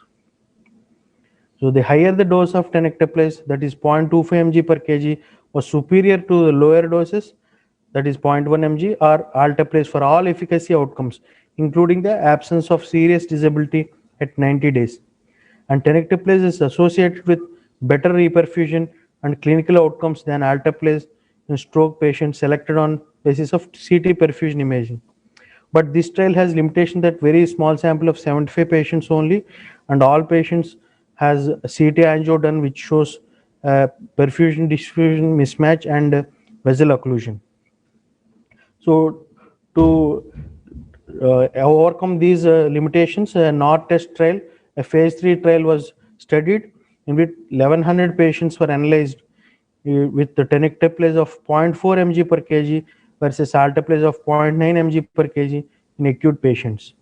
The primary outcome is 90-day MRS score of 0 to 1, which is achieved in 64% of patients with tenecteplase compared to 63% of alteplase. But in this trial, most of the patients are mild. The almost 70 to 80% of the patients have NIHS score of 0 to 7.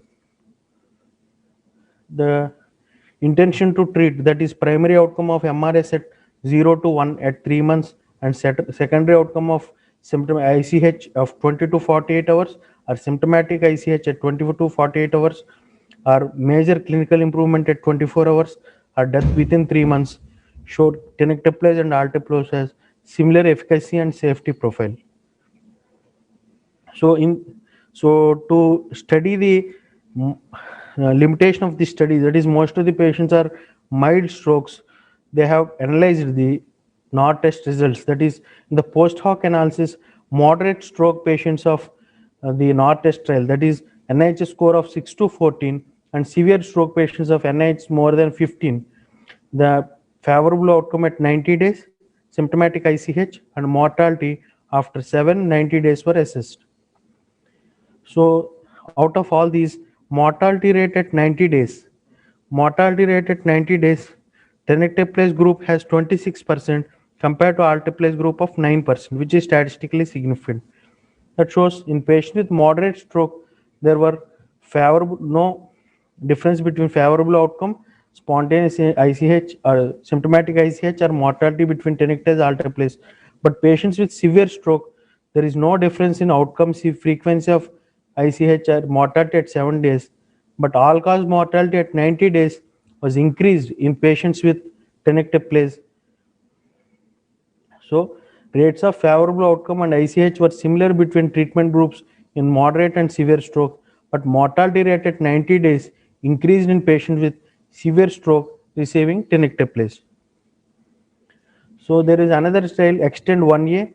The results came after from tenecteplase head-on with alteplase in 200 patients from Australia and New Zealand.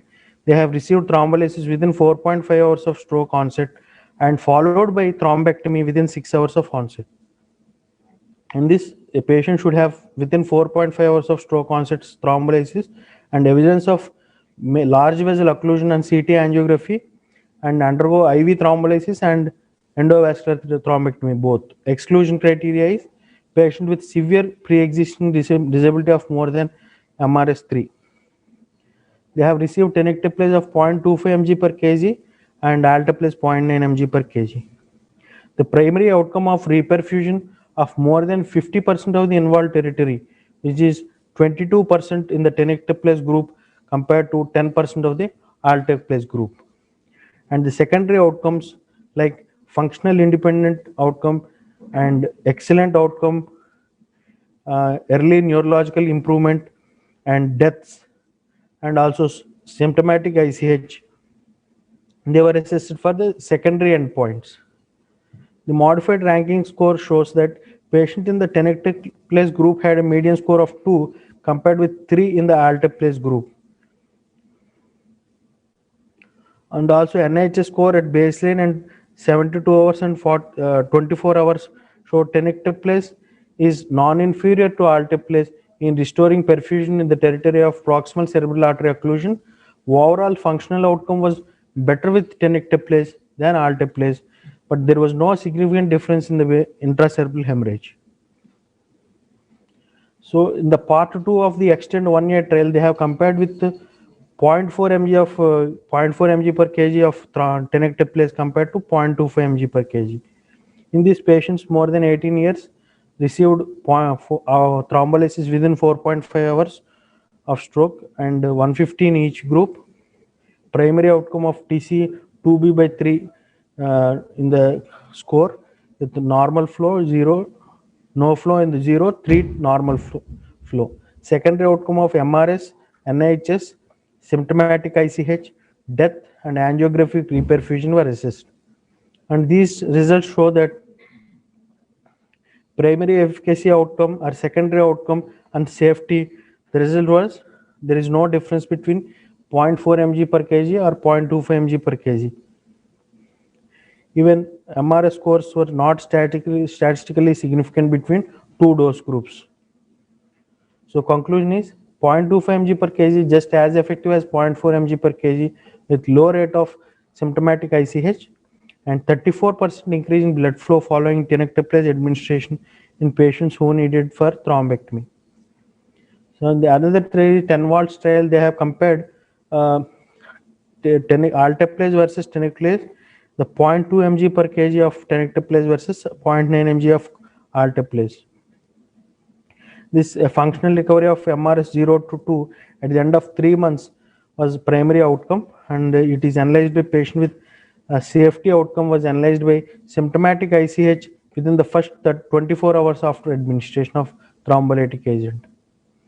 And there were no difference in the NIHS on arrival or onset to ER on arrival time, and presence of large vessel occlusion and mechanical thrombectomy between both groups.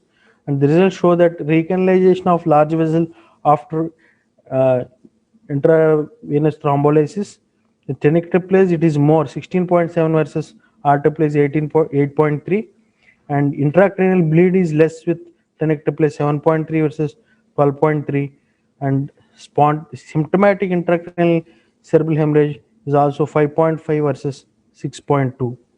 And MRS functional outcome 0 to 2 is tenecteplase 74.5 and alteplase 87.7. That is, there is no significant difference in long-term functional recovery in both groups, comparable safety profile in both groups. In the last study, tenecteplase a given goes through treatment, the 0.25 mg of tenecteplase used, and safety outcome as assessed in the symptomatic ICH at 24 hours, large vessel occlusion patients, early vessel opening assessed by angiogram, and clinical success was determined by MRS score at 3 months. And this conclusion show that tenecteplase should be considered as an alteplase, especially at sites that need to transfer patients for thrombectomy. Coming to the guidelines, IVA TPA should be administered to all patients within 4.5 hours of last known normal. Center should attempt door to needle time less than 60 minutes, and prior to TPA, a non-contrast CT scan and glucose are the only required tests, and patients who are candidates for mechanical thrombectomy, urgent CT or MRI angiogram is recommended, but this should not delay the treatment for IV TPA. And coming to tenecteplase, tenecteplase might be considered as an alternative to TPA at 0.4 mg per kg as bolus. It is not been proven to be superior or non-inferior to alteplase. In patients with minor neurological impairment and no major intracranial occlusion. But this has been recently updated in 2019. It may be reasonable to choose tenecteplase a single IV bolus of 0.25 mg per kg over alteplase in patients without contraindications for IV thrombolysis who are eligible to undergo mechanical thrombectomy. And this is a guidelines from Government of India, IV thrombolysis in 0 to 3 hours, IV tenecteplase or alteplase, and 3 to 4.5 hours, IV alteplase is recommended. Thank you.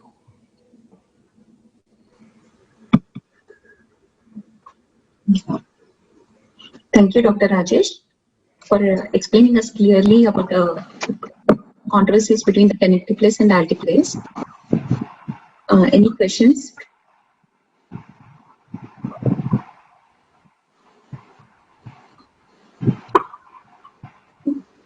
So as per the guidelines, one question from my side.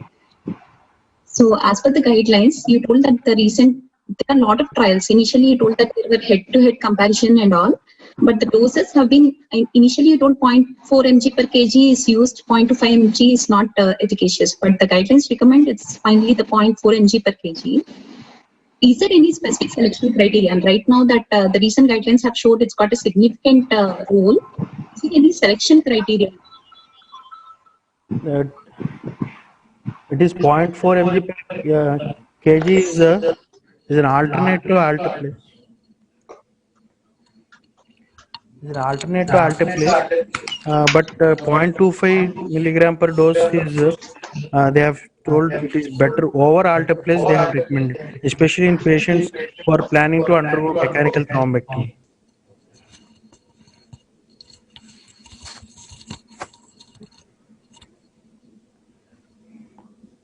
Based on the studies, NORTES extend 1 year trial.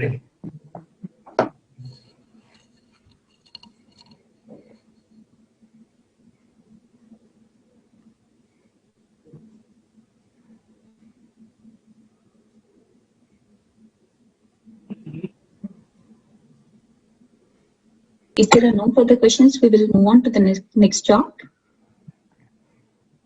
Thank you. Thank you, Dr. Rajesh. Thank you.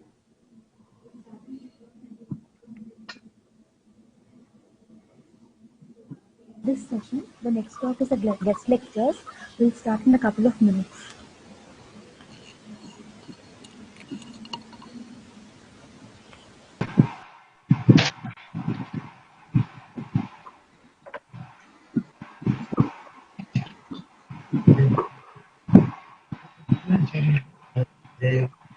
దీంతో చేయమంటారా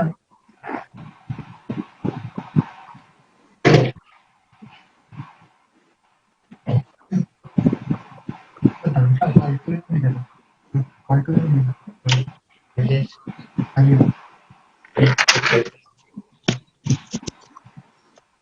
చేస్తారా పెద్ద sound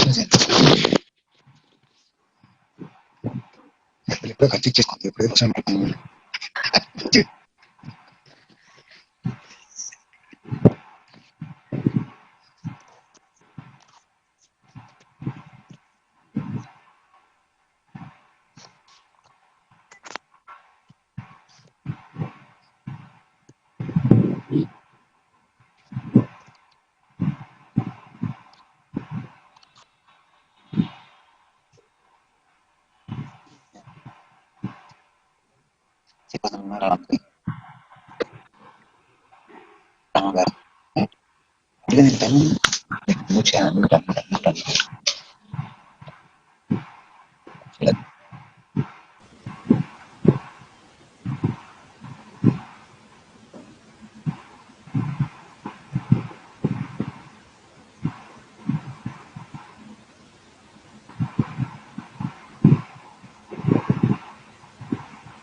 We will go on to the next session of the day and the last session of the day. We move on to the guest lecture session. For this we have 3 speakers. I first invite Dr. Rama Reddy sir who will be speaking on Alzheimer's disease in diabetes patients. And to chair this session, I welcome Dr. Rajesh sir and Dr. Ashutosh Prasad sir.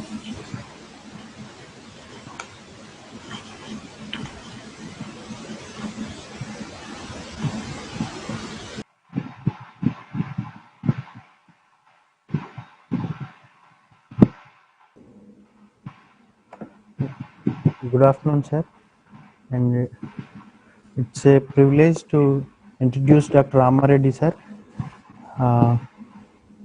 Dr. Ramareddy, sir, is Dr. B.C. Roy National Awardee, and he has Dr. D.L.N. Murthy Rao Oration Award, and he has IMA National Diamond Jubilee Oration Awardee, Dr.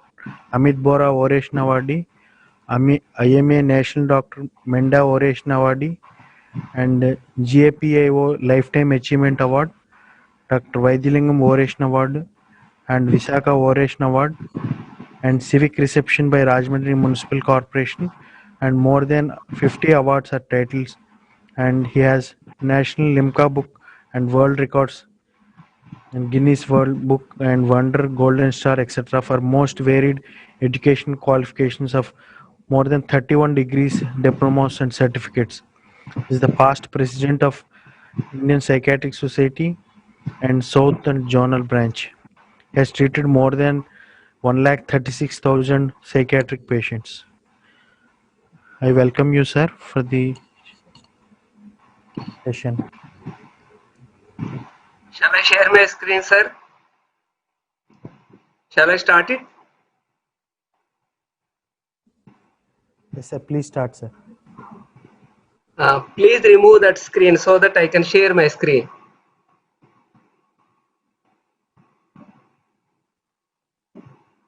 Yes.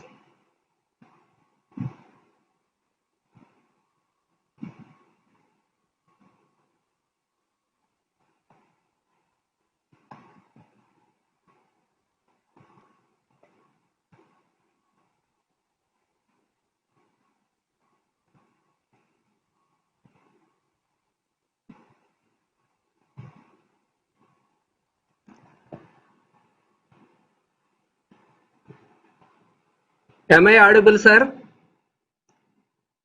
Am I audible? You're audible, sir. My screen is visible? Yes, sir. Your screen is visible, sir. Okay. Thank you, madam. Good evening, everybody. Today I am expected to speak something on Alzheimer's disease and type 3 diabetes. I know it is a controversial issue, but I have taken purposefully so that it sensitizes our professionals.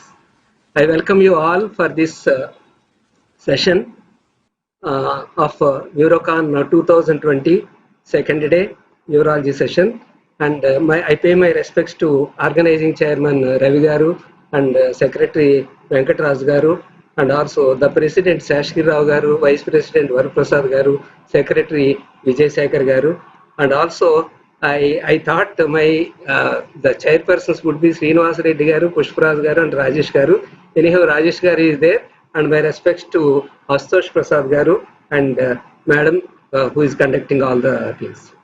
First of all, let me start with a disclaimer. I am not a neurophysician.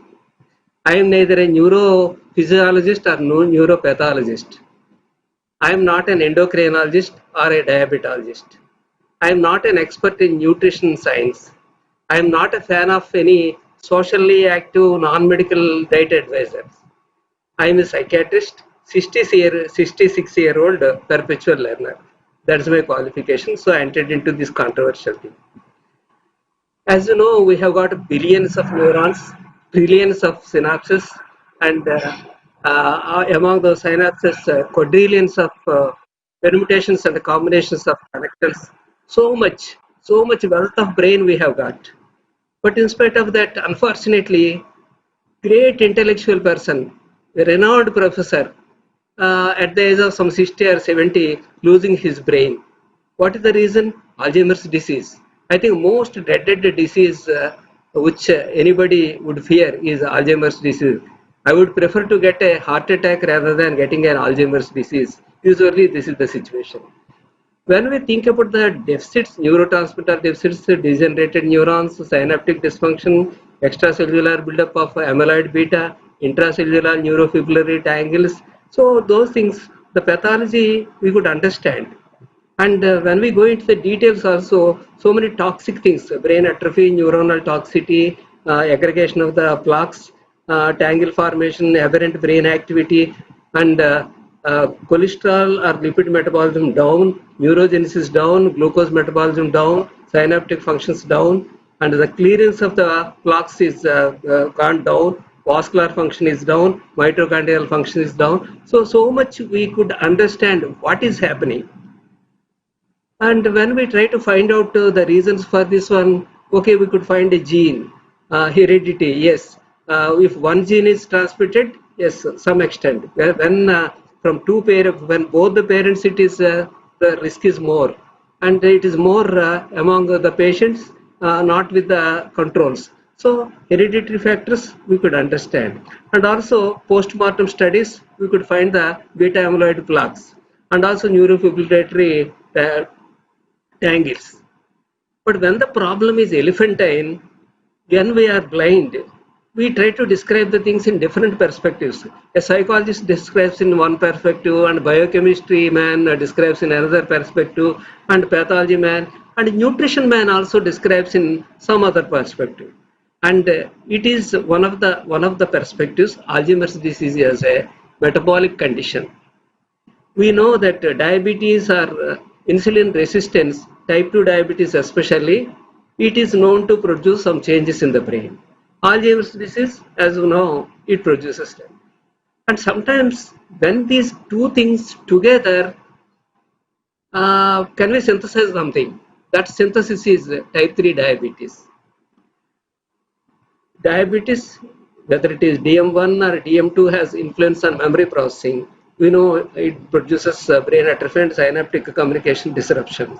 And on one hand, when we study about the diabetes, we think about the genetics, physical exercise, insulin, age, food, all these things. Even we try to prevent the diabetes also in pre-diabetics, prone people.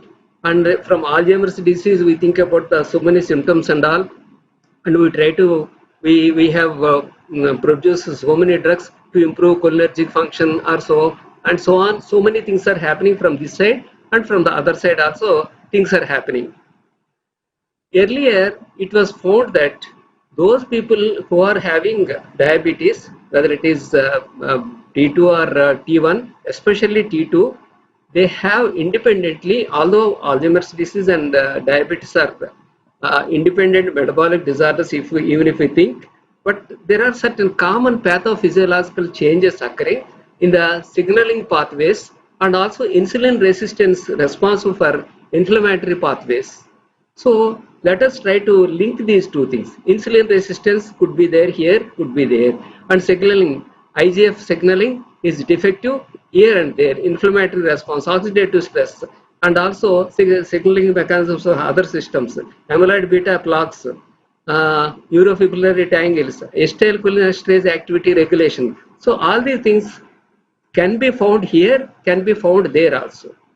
So here the hypothesis is, without even type 2 diabetes, if similar changes occur in the brain and it leads to Alzheimer's like disease, can we call it as type 3 diabetes? Because diabetic symptoms are not there, hyperglycemia is not there, and he is not found to be a diabetic at all, but still he has got insulin resistance and all the other symptoms are there, and the brain is deteriorating, brain function is deteriorating. This insulin resistant neurotoxin, neurodegeneration, especially hippocampus, insulin signaling, and leading to the disruption of the memory and executive functions. Increased prevalence of insulin abnormalities and insulin resistance is the crux of the problem, for which, because of which we are calling it as type 3 diabetes. Brain, you know, it is an organ of bulimia. It is although it is of 2% size, it consumes lot, 10 times more than what its weight is. Brain's typical requirement of glucose per day is 110 to 145 grams per day. When it is reduced in the form of, say, metabolic rate of glucose, when it is reduced from the baseline, then 50 to 80 showed, aged between aged 50 to 80 showed, when the reduction is there, there are cognitive dysfunctions almost leading to Alzheimer's disease. Larger the reduction in the metabolic rate, and quantitatively also, not only qualitatively, quantitatively also, more reduction in the metabolic rate of glucose, higher the risk for cognitive decline. So it indicates that there is something going on fishy, whether in the periphery diabetes is found or not, because of the starvation. The brain is, when the brain is relatively starving, when the brain's energy supply is somewhat disrupted, memory and cognition gets impaired. So this is the hypothesis. Glucose hypometabolism, although we are linking with Alzheimer's disease, many symptoms can occur, like tremors, sleep disturbances, sometimes Parkinson's symptoms, anxiety, anger, depression, concentration, lack of concentration. So many symptoms can occur with the hypometabolism of glucose. Just simply hypoglycemia man, he can get so many symptoms, is not including delirium, and he can go into the stupor and so on. So similarly, hypometabolism, when it is going on for months together, it leads to many things. Our concept is brain energy deficit precedes cognitive decline in conditions of increased risk for Alzheimer's disease. It is practically observed. Clinicians like me, we clearly find it is a case of dementia, probably Alzheimer's. But when we go for MRI or so, normal. But after 6 months or 1 year, it shows brain atrophy. That means even before we could detect the brain atrophy in the scan, we could clinically detect this one.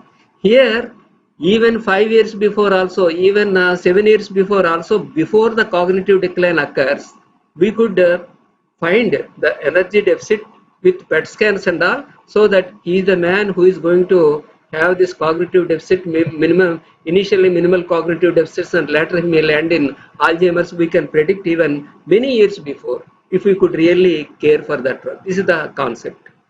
Regional brain glucose hypometabolism in young women with polycystic ovary syndrome.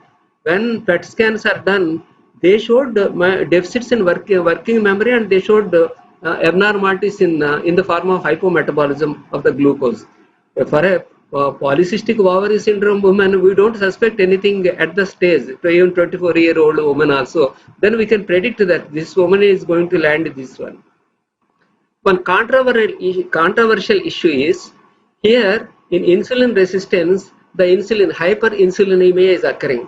Is this insulin is crossing the brain-blood barrier and entering into the brain, and it is destroying the brain cells? It is a controversial issue. Insulin circulating in the blood can cross BBB through a receptor-mediated active transport system, they say. Then naturally hyperinsulinemia,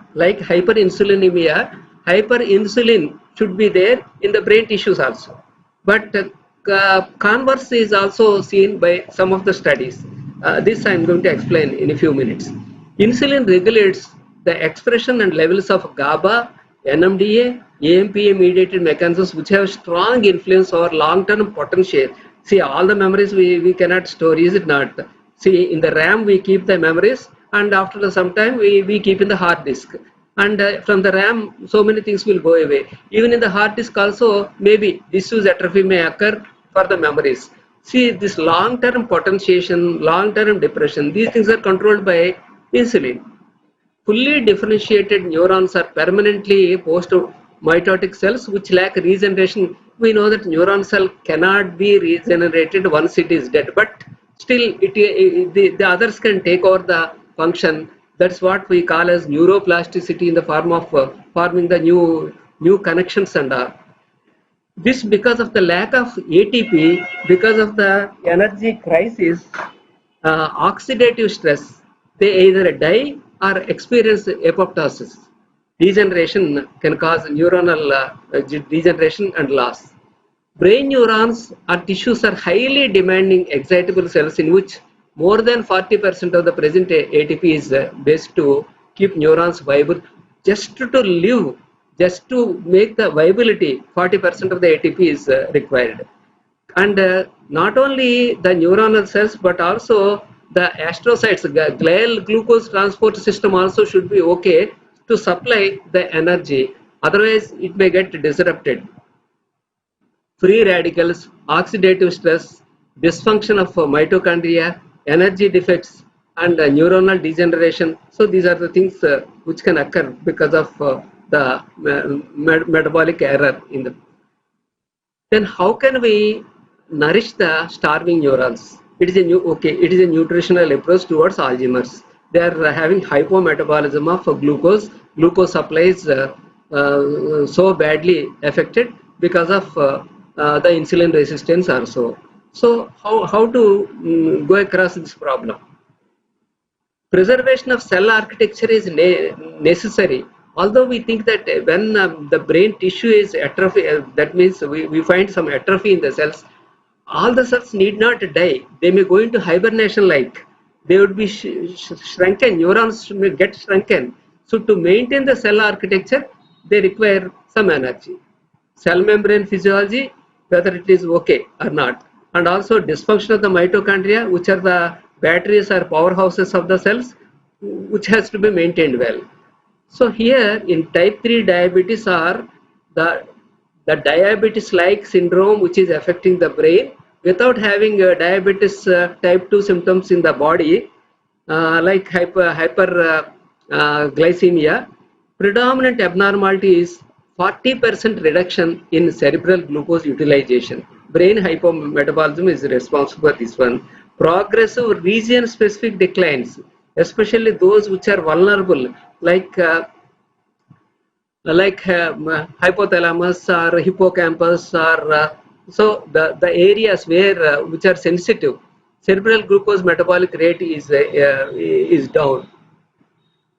Insulin is supposed to be the villain. One of the titles of a book is Insulin the Stupid.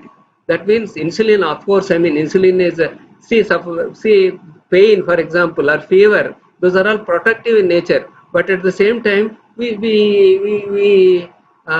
blame them. Similarly, insulin, which has got a lot of role in the body functions, it is responsible. It is the villain for abdominal obesity, PCOS, low HDL and high triglycerides, hypertension, gout, skin tags, erectile dysfunction, BPH, and so on.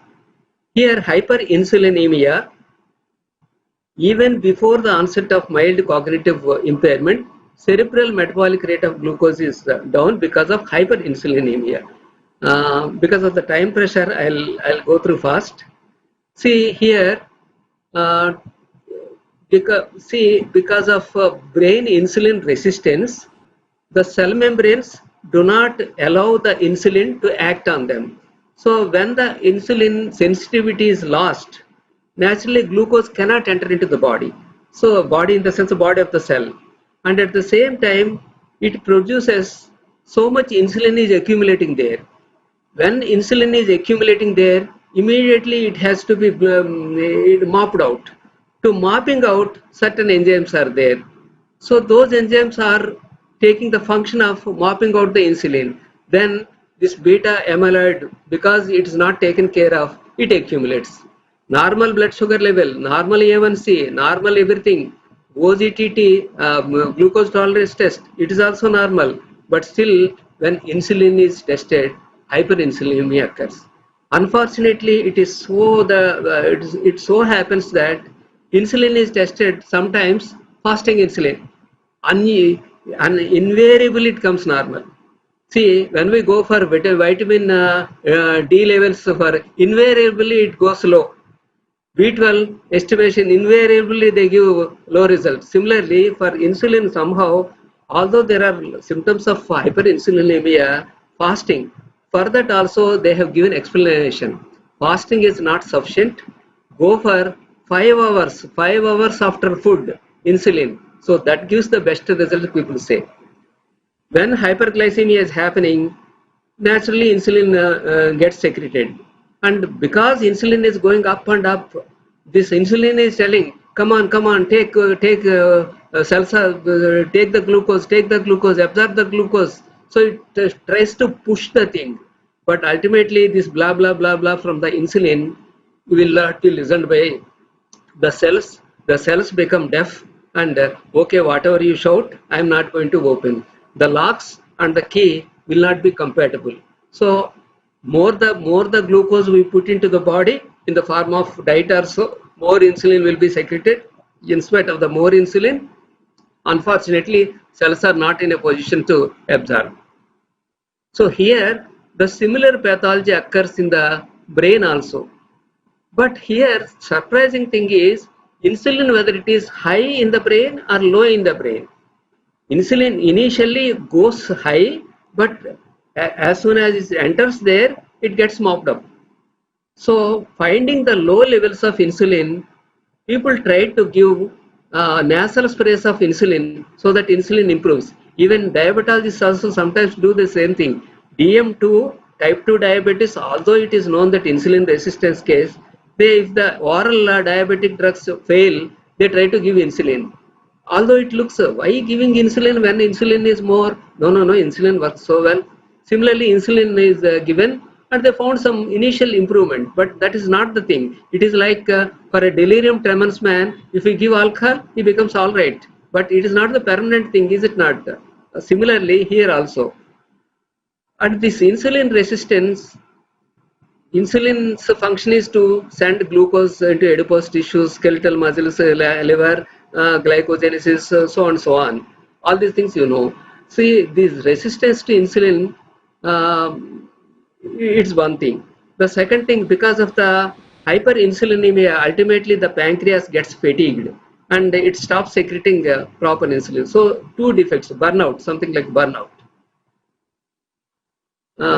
Because of the time pressure, I think I'll go fast. So these are the alteration in the brain metabolism, decrease in the glucose metabolism, insulin resistance, alteration in the amyloid precursor proteins, amyloid beta toxicity on one hand.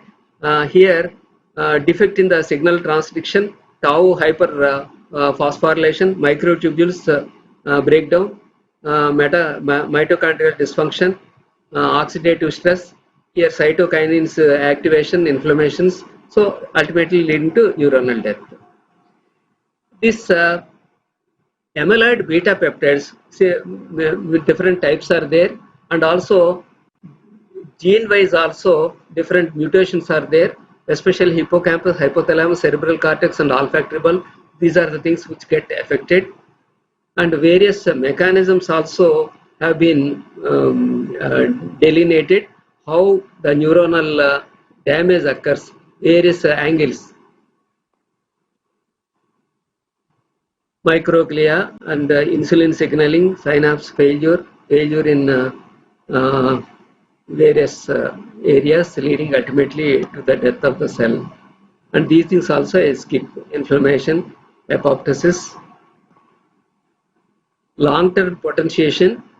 In a normal man, long-term potentiation and long-term depression is down and long-term potentiation is more in a healthy adult. Whereas in type 3 diabetes, it gets reversed because of these problems. This also, various mechanisms, this also escape. Glucose transporters, hyperglycemia, leading to this one. This gene, what is it happening? See, we have found some genetic material which is responsible for the genesis of for the development of Alzheimer's disease. But for the expression of this one, the other factors like metabolic factors also should be responsible. It is something like seed and soil. See, the children who inherit the diabetes gene from the parents, all of them may not become diabetics. Some may get the disease, some may not get the disease. It is because of the seed and soil thing. Similarly, one gene, two genes, deleterious effect because of the genetic overload, and also the high carbohydrate diet, which is responsible for this precipitation of the thing. ApoE4 accounted for approximately 24% of the general population and more than 50% among Alzheimer's disease, is responsible for interrupting how the brain processes. Here, again, whether this gene is responsible for this metabolic error or metabolic error is responsible for genetic expression is also a controversial thing. The clumps, because of this gene, the protein that becomes sticky, and because of the stickiness of the protein to the cell membranes, naturally the absorption or the sensitization of the insulin sensitizers will not occur because of this thing. The clumps get trapped there because of the sticky protein, they say. Insulin signal processing would get impaired because of the protein. Then amyloid plaques. all these days people are thinking that these blocks are destroying this thing. Then why these amyloid plaques are these pathological? Even normal people also would be having that one, but immediately gets mopped off. Whether those are cause or effect. See, fire is there. Either fire due to short circuit or short circuit is due to fire. Both the things can happen. Similarly, these blocks also, there is enzyme called insulin degrading enzyme. It is something like a mother is having 2 children or 3 children, and mother has to take care of both the children, and somehow mother would be maybe having a favorite child, and may not, although children are equal, one favorite child. See here, insulin degrading enzyme has the favorite child is insulin, and whenever insulin is coming more into the brain, insulin degrading enzyme would be acting on that one, so that neglecting our amyloid beta protein. So amyloid beta protein gets accumulated. It failed to stimulate the clearance of amyloid beta protein because of the insulin effect. Susceptible to neurotoxic insults. The plaques, hippocampal atrophy, lower cerebrocortical glucose metabolism with insulin resistance. Decrease neuronal inflammatory cascade. The cause and effect, toxicity cause, see, because of the, this amyloid beta protein, this toxicity can produce insulin resistance, some people think. That means again, cause and effect. The plaques are responsible for insulin resistance, some people say even. So these are the things which have to be naturally unraveled in the future studies. Glutamate induced excitotoxicity leading to neurodegeneration, and calcium overload, NMDA and AMPA receptors. What happens is because of this insulin resistance, there is the membrane mechanism, cell membrane mechanisms get disrupted, leading to influx of lot of sodium, a lot of calcium, and leads to bulging of the cells, and the potassium would go out. And this influx of the calcium is responsible for the destruction of the mitochondria, leading to neurofibrillary tangles, they say. And cholinergic neurotransmission, we understand more about that one, and we have produced many drugs also to improve that one. And hormonal changes also can occur. These changes, hyperglycemia, glutamatic uncontrol, then insulin resistance. See, when this hypothesis or when this concept is talked about, then Alzheimer's disease, I think we can detect some 5 years or 10 years before, is it? By finding insulin resistance in the body. Yes, it looks so beautiful.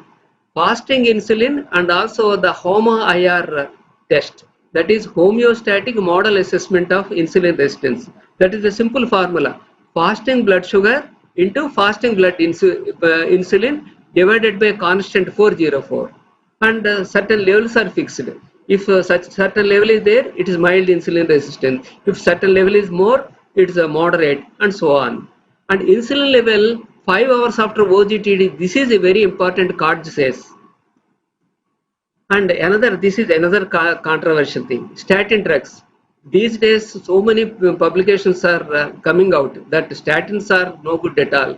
But people, our physicians say that statins we have been using for decades together, they reduce the dyslipidemias, they correct that one.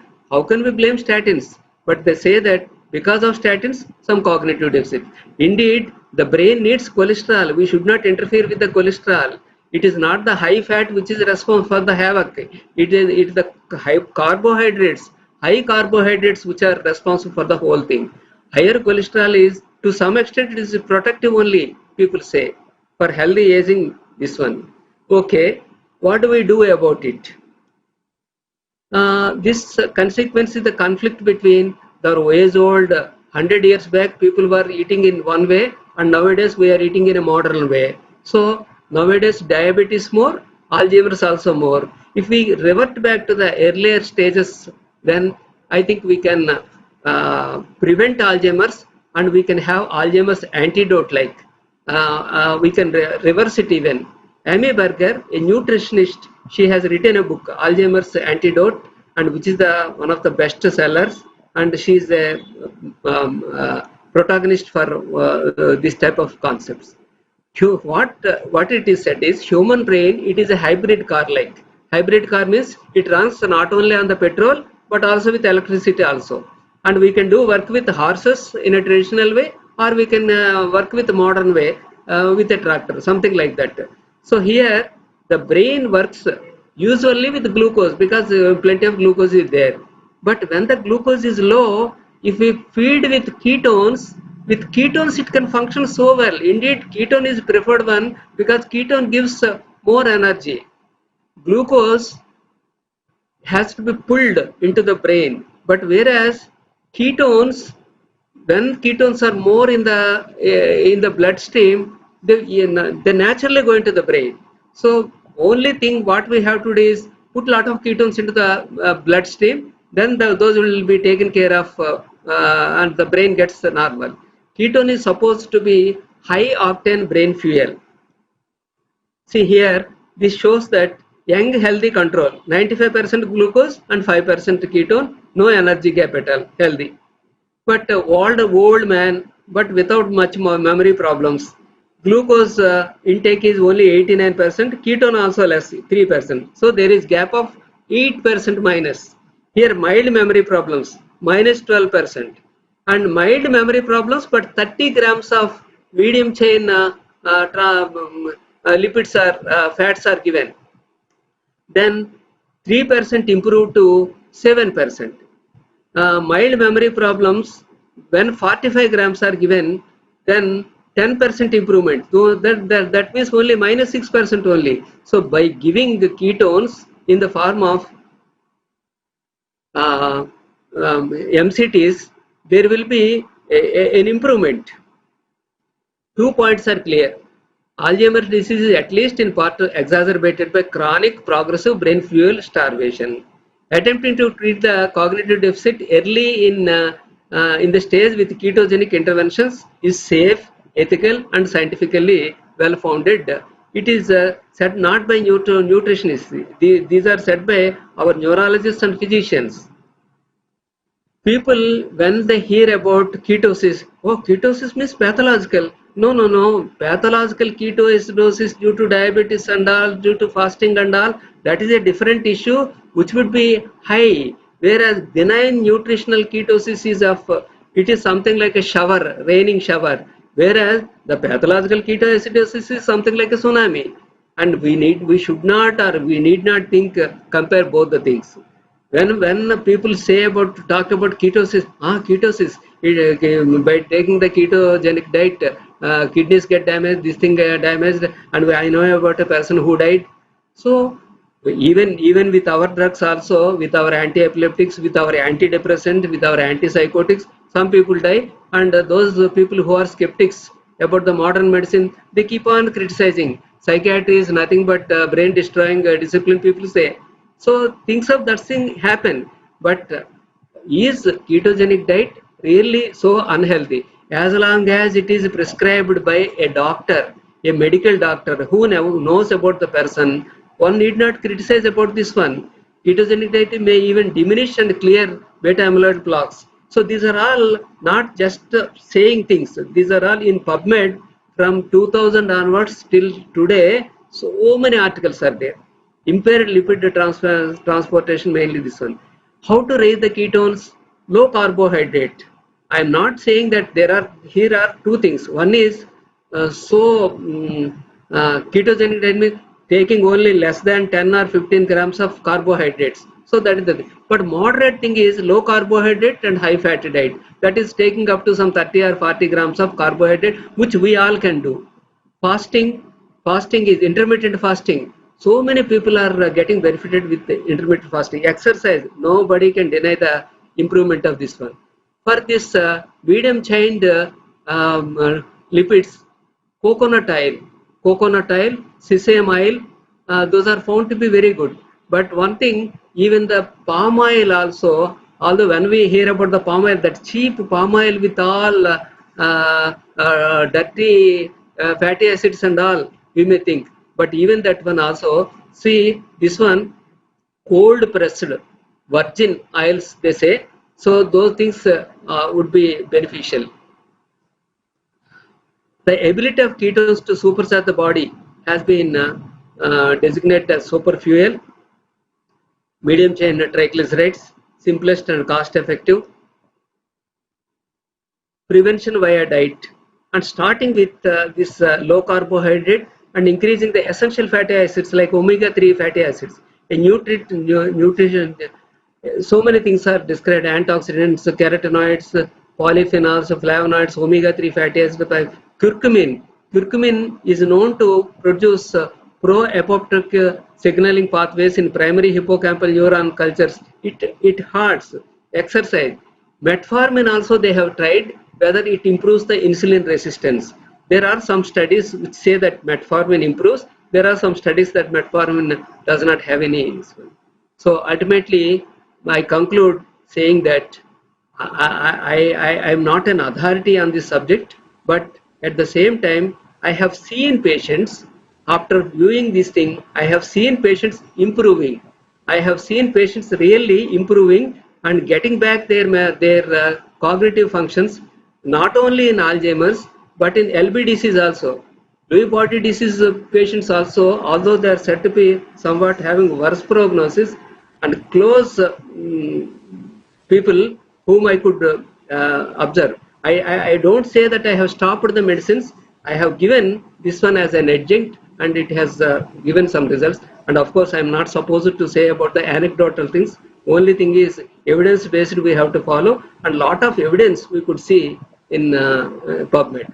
Alzheimer's disease as a metabolic condition also we can think about, as an adjunct we can think about, and without diabetes of other body organs or hyperglycemia, which is the hallmark of diabetes, we can consider Alzheimer's disease as type 3 diabetes even. And in that view also, in that perspective also, we can see that one. I think I have crossed my time. Thank you very much for giving me this opportunity. Thank you very much, sir, for a very lucid presentation of a controversial futuristic topic. And thanks for the diet advices, which are in general very useful as on today. Now we invite questions on the topic.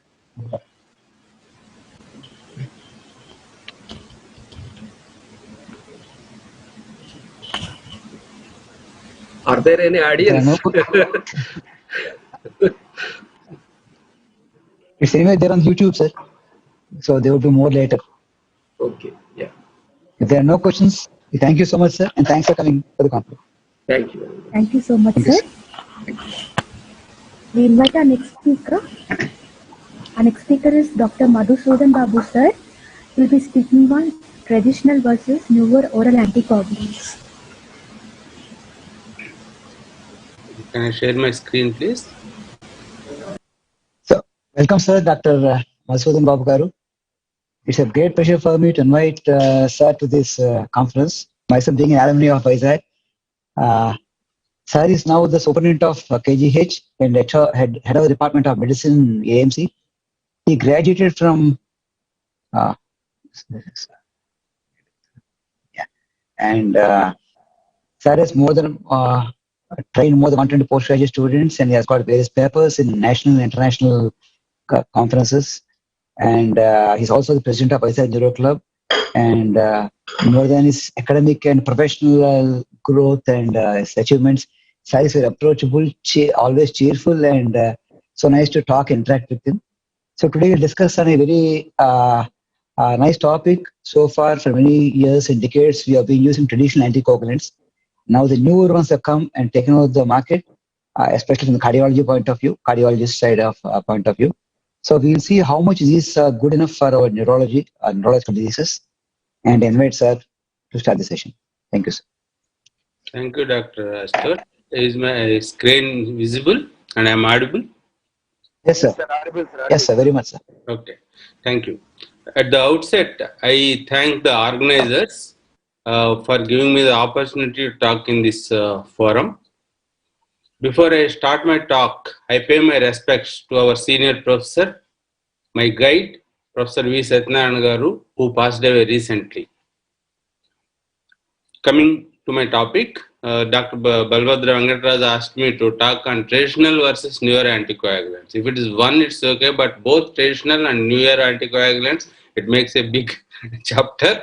So I will try to concise and try to be brief on this subject.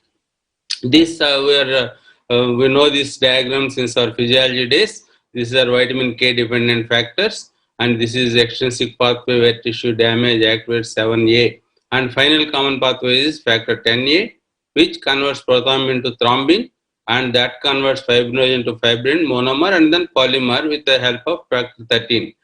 And now the latest drugs act either on factor 10A or direct thrombin inhibitors. So, coming to the oral anticoagulants, we have vitamin K antagonist anticoagulant like warfarin, and direct thrombin inhibitors like dabigatran, and factor 10A inhibitors rivaroxaban, apixaban, and endoxaban. Among parenteral, we are familiar with unfractionated heparin and low molecular weight heparin. Coming to the history, in 1920s, a type of hemorrhagic disease struck the cattle in North Dakota and Alberta, and they have isolated a causative agent that is dicumarol. But in 1940s that came into the medical use, and the products were azinocumarol and then warfarin, which we are using most commonly.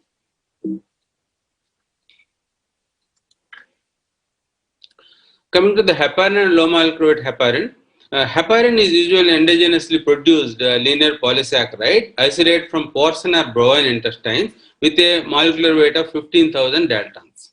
Whereas low molecular weight heparins, they are derived from enzymatic depolymerization of unfractionated heparin with a molecular weight of 4,000 to 5,000 daltons.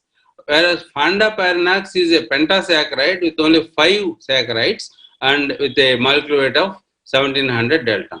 So the lesser the molecular weight, the more specific will be the action. So this broadly gives us the action. Unfractionated heparin inhibits both thrombin as well as factor A.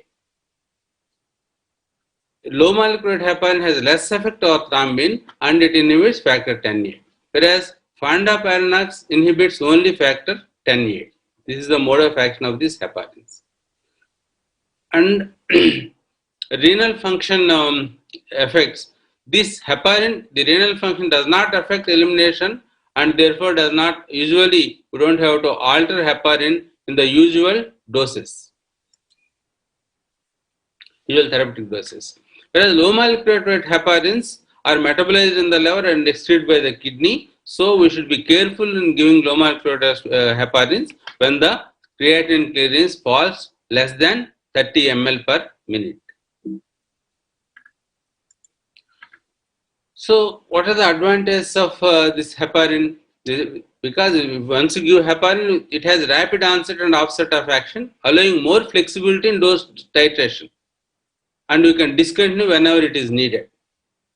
So monitoring is also easy. We are all having APTT, anti-factor N activity is available and we can monitor easily.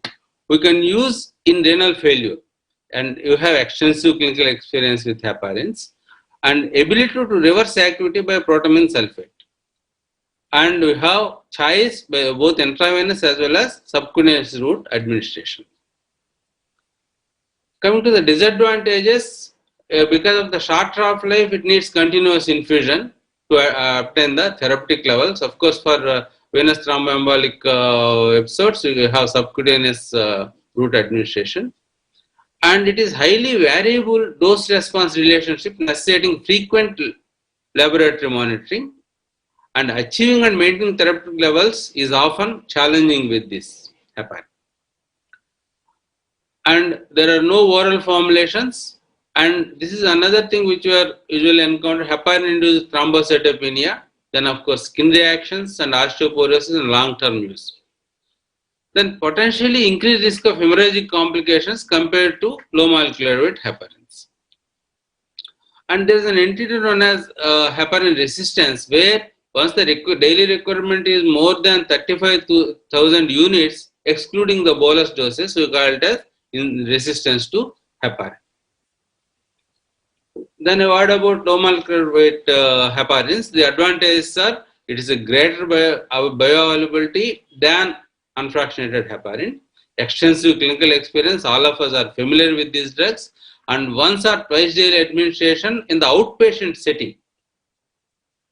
And administration of a fixed dose without laboratory monitoring, lower risk of heparin-induced thrombocytopenia and lower incidence of osteoporosis. Disadvantages are onset of action is 20 to 30 minutes when compared to heparin, which the action is immediate. Then longer duration of action, making it more difficult to rapidly stop the therapy, and it is less easily inactivated with protamine sulfate. And prolonged half-life in patients with renal failure, especially enoxaparin. If monitoring is required, this may be difficult. Anti-factor 10A activity testing with a rapid turnaround time is not available in all places.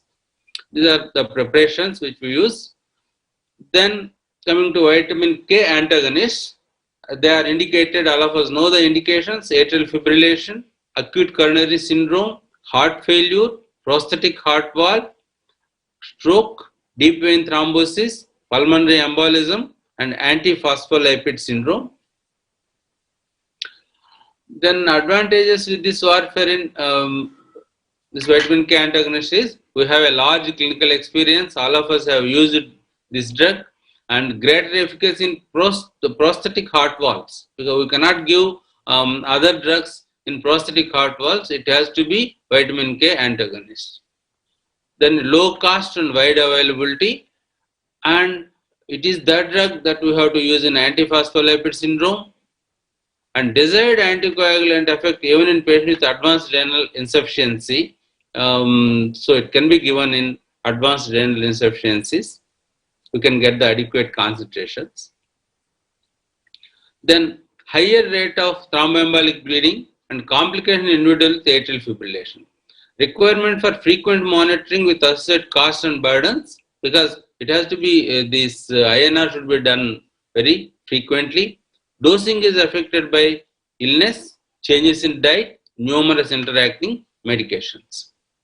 And green leafy vegetables interferes a lot with warfarin, and we know it contains large amount of vitamin K1, and many drugs interfere. It's very difficult to remember all the drugs. What I usually do is, whenever I start this drug, I ask the patient what drugs he is taking, and I see whether there is any reaction for that, and I ask him to hold the green leafy vegetables.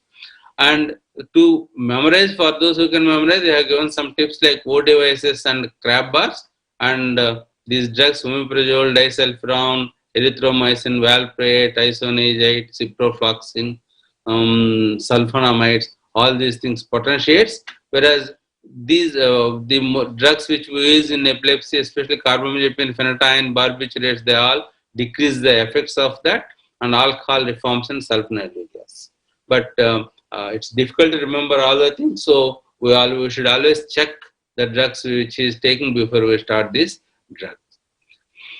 Then because these other newer drugs are mostly depending upon the renal elimination, oral anticoagulants, direct oral anticoagulants should not be given in stages 4 and 5, CKD stage 4 and 5. Once the renal clearance is less than 30, then you should be careful, and you should not use the direct acting oral anticoagulants. And this is a randomized evaluation of long-term anticoagulation therapy trial. In this, how to adjust dose of warfarin in relation to the INR that they have given. Like if it is less than 1.5, increase by 15% per week. If it is 1.5 to 1.99, increase 10% per week. 2 to 3 is what we want. And if it is 3 to 4, then decrease 10% per week. If it is 4 to 4.99, hold one dose and then start 10% lesser dose. And if it's more than 5, hold until INR is 2 to 3. Restart the dose, decrease by 15% per week.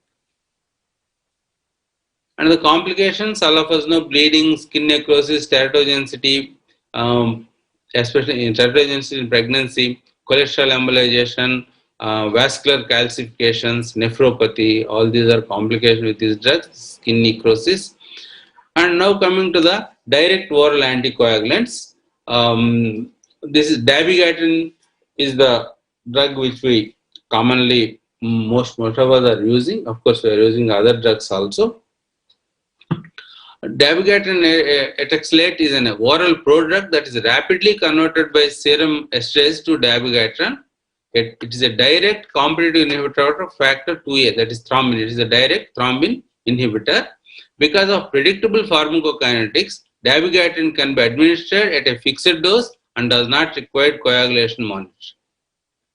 So dabigatran pharmacokinetics are affected by renal function because 80% is excreted renally, but it is not metabolized by cytochrome 450 system. So it is not affected by drugs that potentiate or inhibit this system.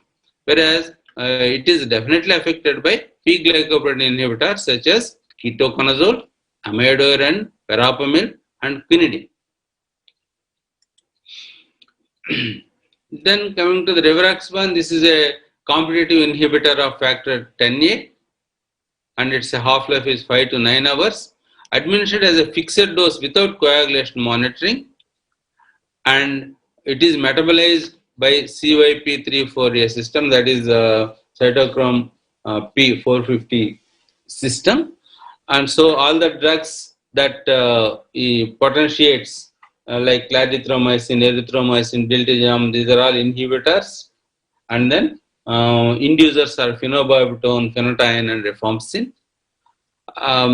Then rivaroxaban is metabolized by this system again, so this is affected by all those medicines. Clearance is both by renal as well as fecal, unchanged. They are excreted in urine and feces. Apixaban is also competitive inhibitor of 10A and almost same this thing, but long acting this thing. And apixaban is metabolized again by the same systems. Clearance again is both renal as well as fecal. And we will quickly go through some studies. This is released trial in which they have shown, they have compared dabigatran versus warfarin in non-valvular atrial fibrillation, and they have shown that dabigatran 150 milligrams twice a day was superior, and dabigatran 110 milligrams twice a day was non-inferior to warfarin in preventing stroke and systemic embolism in patients with atrial fibrillation. So the study has shown the superiority or non-inferiority of dabigatran in 2 different doses. I have put up this here because this has come in last year's JAMA Neurology. The safety and efficacy of dabigatran versus dose-adjusted warfarin in patients with cerebral venous thrombosis. Dose-adjusted means according to INR, the dose is adjusted. And this I kept it here because most of us are might be interested in cerebral venous thrombosis. And I will go a bit into detail into the study because this is a new thing that has come recently. This objective of the study was to compare the efficacy and safety of dabigatran etoxalate with warfarin in preventing recurrent venous thromboembolisms in patients who have experienced CVT. Then coming to the design, it is an exploratory, prospective, randomized, parallel group, open label, multi-central clinical trial with blinded endpoint adjudication, that is probe design. And it was performed from December 21st of 2016 to June 22nd of 2018 in follow-up for 25 weeks in 51 tertiary sites in 9 countries. So, adult consecutive patients with CVT who are stable for 5 to 15 days of treatment with parenteral heparin were screened for eligibility. So initially they are given 5 to 15 days parenteral heparin, then they were taken into the study. Patients with CVT associated with central nervous system infection or major trauma were excluded. But those with intracranial hemorrhage from index CVT case were allowed to participate. After exclusions, 120 patients were randomized in all these centers, and the interventions were dabigatran 150 milligrams twice daily or dose-adjusted warfarin for a treatment period of 24 weeks. The primary outcome was either recurrent CVT, deep vein thrombosis of any limb, pulmonary embolism, or splanchnic vein thrombosis, or major bleeding during the study period. Secondary outcomes were cerebral venous recanalization and clinically relevant non-major bleeding events. These are secondary. So the conclusions and relevance of the study are: patients who had CVT anticoagulated with either dabigatran or warfarin had low risk of recurrent VTEs, venous thromboembolic phenomena, and the risk of bleeding was similar in both medications, suggesting that both dabigatran and warfarin may be safe and effective in preventing recurrent VTEs in patients with CVT.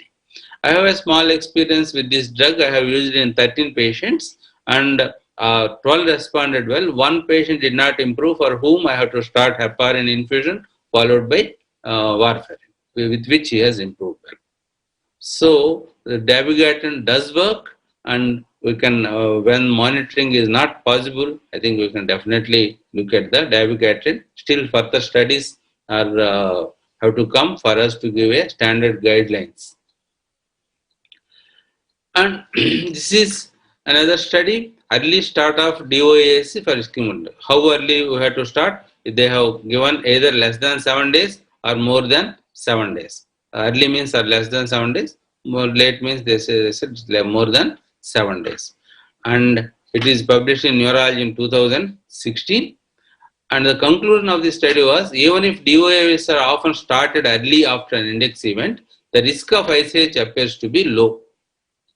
So you can start direct oral anticoagulants in early period. Within less than 1 week, we can start them on this direct acting oral anticoagulants. Among all patients receiving anticoagulation, the rate of recurrent events was 6 times higher than the rate of ICH. So you can start these drugs early. This is a meta-analysis published in BMJ in 2017, in which the data sources were Medline, pre-Medline, Embase, and the Cochrane library. The objective was to compare the efficacy, safety, and cost effectiveness of direct acting oral anticoagulants for patients with atrial fibrillation. So what they have concluded, what this study adds to us, to our knowledge, these direct acting oral anticoagulants as a class reduce the risk of stroke and all-cause mortality in patients with atrial fibrillation, and are safer with respect to major and intracranial bleeding than warfarin. So they have given a clear-cut upper hand in this study. Our cost effectiveness analysis provides that despite their higher cost, several DOAs are preferable to warfarin. Then they found that apixaban 5 milligrams twice daily was the highest expected incremental net benefit. So apixaban followed by rivaroxaban, edoxaban, and then dabigatran. This is the analysis of this meta-analysis study. Then without atrial fibrillation, deep vein thrombosis, this study was taken from Stroke, Journal of Stroke in 2018, and this shows direct acting oral anticoagulant shows superior safety to warfarin in terms of risk of ICH in patients with DVT. So in this study also, without atrial fibrillation, deep vein thrombosis or pulmonary embolism, these patients DOAs show superior safety than warfarin. Then this is another article in JAMA Neurology. rivaroxaban versus warfarin, the two are compared. In ultra early period of atrial fibrillation related to mild ischemic stroke, randomized clinical trial published in JAMA Neurology in 2017. So they have compared rivaroxaban and warfarin sodium in patients with AF-related acute ischemic stroke. A randomized multi-center open-label blind-ended point evaluation and comparative phase 2 trial at 14 academic medical centers in South Korea, and they have concluded that in mild AF related acute ischemic stroke, rivaroxaban and warfarin had comparable safety and efficacy. So both were comparable in this study. Then there is another study, early recurrence of major bleeding in patients with acute ischemic stroke and atrial fibrillation treated with non-vitamin K oral coagulant, RAFNOC study. That is published in Journal of American Heart Association in 2017. And in that, they have concluded that in patients with acute ischemic stroke and atrial fibrillation, treatment with NOAs are associated with a combined 5% rate of ischemic embolic recurrence and bleeding within 90 days. So, in 90 days, the combined ischemic and hemorrhagic events are only 5% according to this study. The rate of ischemic and hemorrhagic outcome events was 60% lower than the RAF study that included mainly patients treated with vitamin K antagonists. So, this also shows the superiority of DOACs compared to vitamin K antagonists. So, this study says a non-vitamin K oral anticoagulants could be used within 2 weeks from the stroke onset given the seemingly acceptable risk of severe bleeding. And there was an editorial anticoagulation timing for atrial fibrillation and acute ischemic stroke in JAMA Neurology published in 2011 September. And they recommended that anticoagulation of atrial fibrillation should be started 3 days after a mild ischemic stroke and 12 days after a severe stroke. They take the criteria of mild and severe. Mild means they took diffusion perfusion of the MRI images, and less than 1/3 of MCA atrial infarct and less than half of ACA atrial infarct they have taken, and in them they have started these drugs within less than 3 days. So, in summary, this XXXL trial, early anticoagulation with the direct oral anticoagulant and warfarin in patients with the mild stroke is feasible, but whether this is of benefit to all patients with acute stroke and AF has had to be demonstrated. And this is another study which was published in 2011 in New England Journal of Medicine, rivaroxaban versus warfarin in non-valvular atrial fibrillation, with a conclusion that rivaroxaban was non-inferior to warfarin for the prevention of stroke or systemic embolism. The AVEROS trial was terminated in between, in the middle, when the interim analysis found that apixaban was superior to aspirin. This trial compared apixaban and aspirin. So, what are the latest AHA recommendations for this? And it's very difficult to go through these congested slides because these are the recommendations, so we cannot change anything in them. And I will go through briefly the recommendation, but finally I will give a gist of these recommendations. So, warfarin and DOACs all are indicated for the prevention of first and recurrent stroke in patients with non-valvular AF. So, both are indicated, that is one guideline. Then selection of antithrombotic agents should be individualized on the basis of risk factors, cost, tolerability, etc. And the next recommendation is dabigatran 150 mg twice daily is an effective alternative to warfarin, provided the creatinine clearance is more than 30 ml per minute. And if the creatinine clearance is less than 30 ml, that's 15 to 30 ml per minute, dabigatran can be treated in 75 milligrams twice a daily dose, but its safety and efficacy have not been established. The class 2B level of evidence C for this recommendation.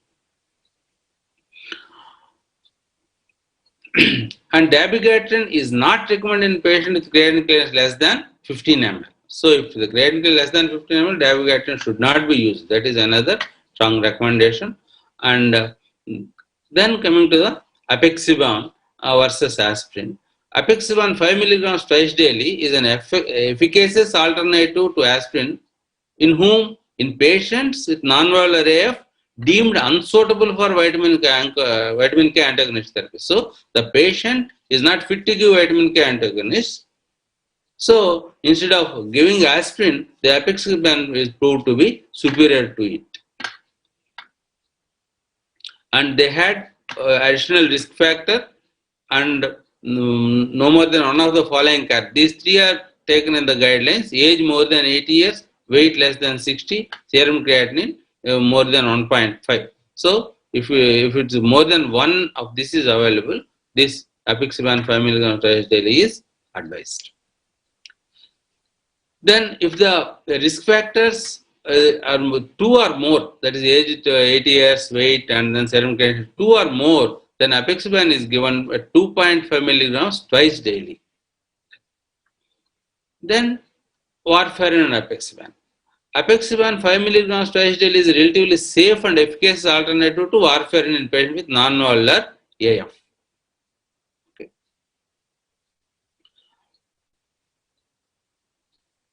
So the other recommendation is at least if additional risk factors more than 2 or more, then this apixaban 2.5 milligrams twice daily was advised. So apixaban 2.5 milligrams twice daily is better than warfarin in those who have one risk factor and the 2 or more of the following criteria. Apixaban should not be used if the creatinine clearance is less than 25 ml per minute. Then the 10th recommendation is regarding rivaroxaban, and rivaroxaban 20 milligrams per day is reasonable as an alternative to warfarin. Then if the creatinine clearance of 15 to 50 ml per minute, then 15 milligrams of rivaroxaban daily may be considered. Then the 12th recommendation is rivaroxaban should not be used if creatinine clearance is less than 15 ml. And the safety and efficacy of combining dabigatran, rivaroxaban or apixaban and DOAC should not be when they are combined with antiplatelet agent, that has not been established. So there is no use of combining antiplatelet drugs with direct acting anticoagulants. Then the conditions, heparin or vitamin K may be preferable in prosthetic valves, pregnancy, severe liver disease, and antiphospholipid syndrome. In this, there is no doubt that only vitamin K antagonists are chosen. And also gastrointestinal disease, history of bleeding, individual with severe dyspepsia, they may not tolerate dabigatran, and dosing convenience, of course, rivaroxaban and edoxaban also once daily dose, and as warfarin, and cost effectiveness we have to see in our country. Finally, before I wind up, this is the latest journal published in June 2020, where direct oral anticoagulant use, a practical guide to common clinical challenges. They have given certain recommendations for these drugs. Dabigatran indications are same for almost all the drugs. So just go through this slide, the rest of the things I will go pass off. FDA approved indications, stroke prevention in non-valvular AF, number 1.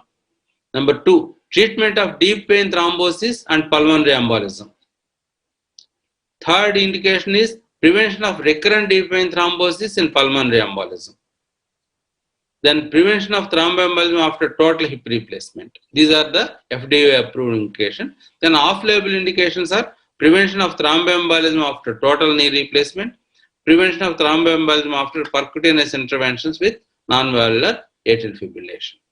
Next, again same indication for rivaroxaban, and for apixaban, other thing that was added is treatment of heparin-induced thrombocytopenia. It is off-label indication. Otherwise, almost same. Edoxaban. So finally, before I wind up, this is the score basing on this, the above study has given recommendations. CHADS2 vascular score, and know how the name has arrived. This is the way the name has come, and the total are 10 points in this. And what is the take home message after going through all these trials and other things? Anticoagulant therapy is strongly recommended for atrial fibrillation related stroke prevention in men with a score of 2 or more, and in women with a score of 3 or more. In women with a score of 1 and in women with score of 2, anticoagulation should be discussed with the patient, and if the patient agrees, you can start. Men with a score of 0 and women with a score of 1 do not need to be anticoagulated. DOACs are preferred to warfarin for stroke prevention in atrial fibrillation because there is less bleeding with these agents than with the warfarin, and they are as effective or more effective compared with warfarin at preventing stroke in patients with atrial fibrillation. Patients with mitral stenosis and prosthetic mechanical mitral valve should not receive DOAC to prevent stroke. Warfarin should be prescribed.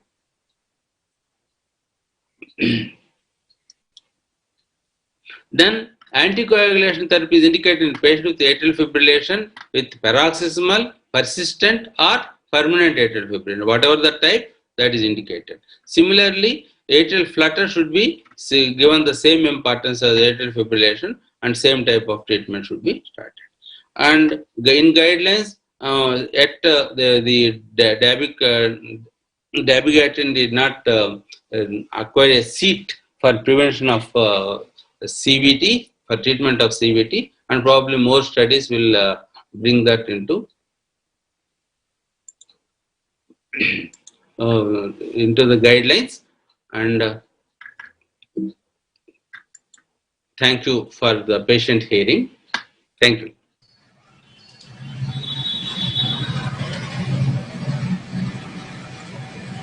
Thank you, sir.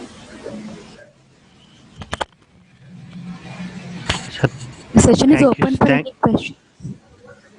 Thank you, sir, for the excellent talk. And are there any questions from the audience?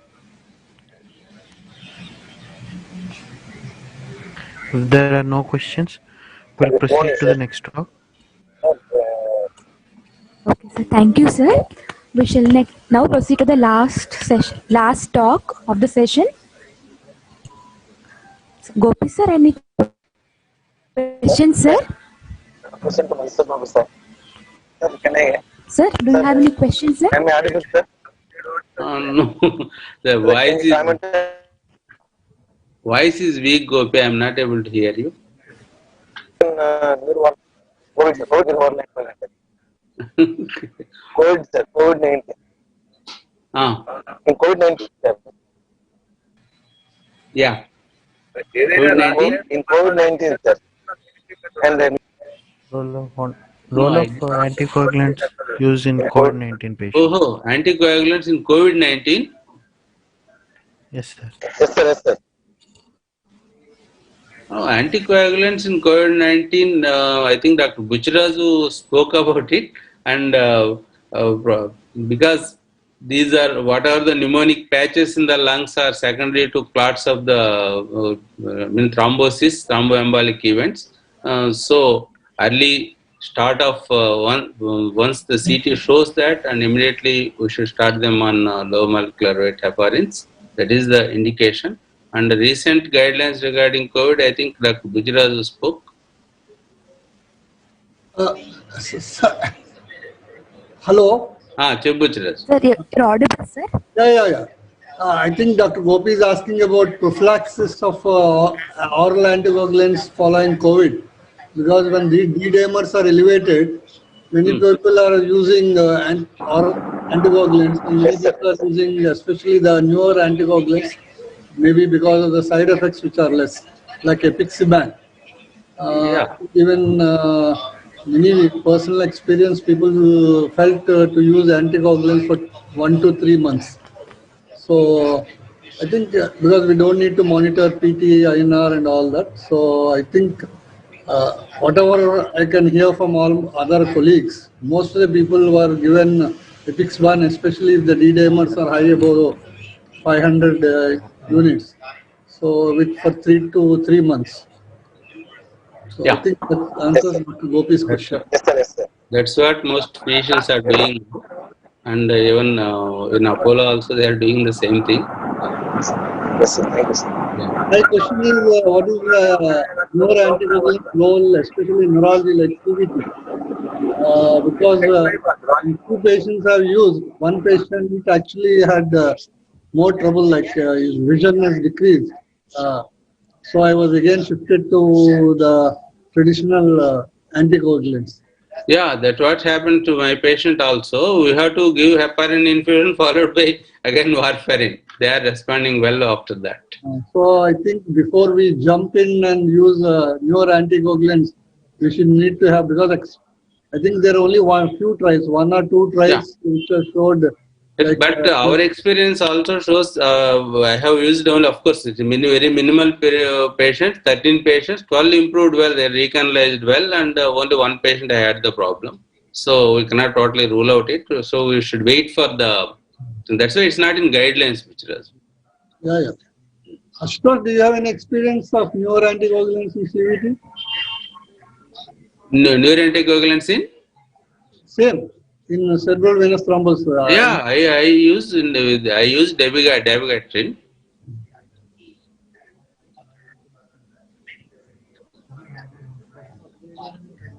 Yeah. My experience is only with dabigatran. I have used dabigatran in those patients.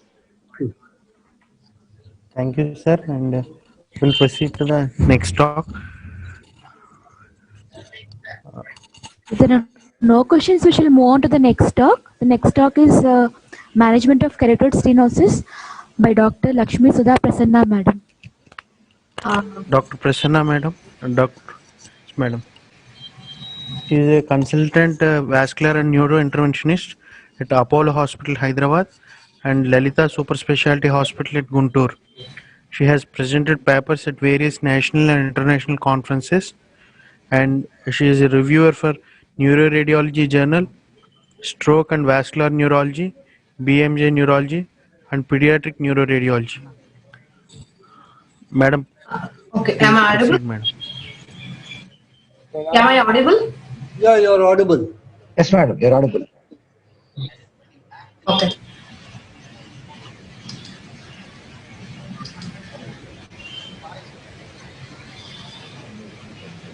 Once.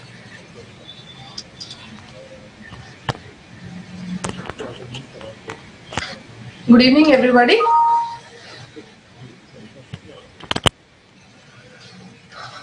My talk is on management of carotid stenosis. And first, I want to thank Dr. Rajgaru for giving me this wonderful opportunity.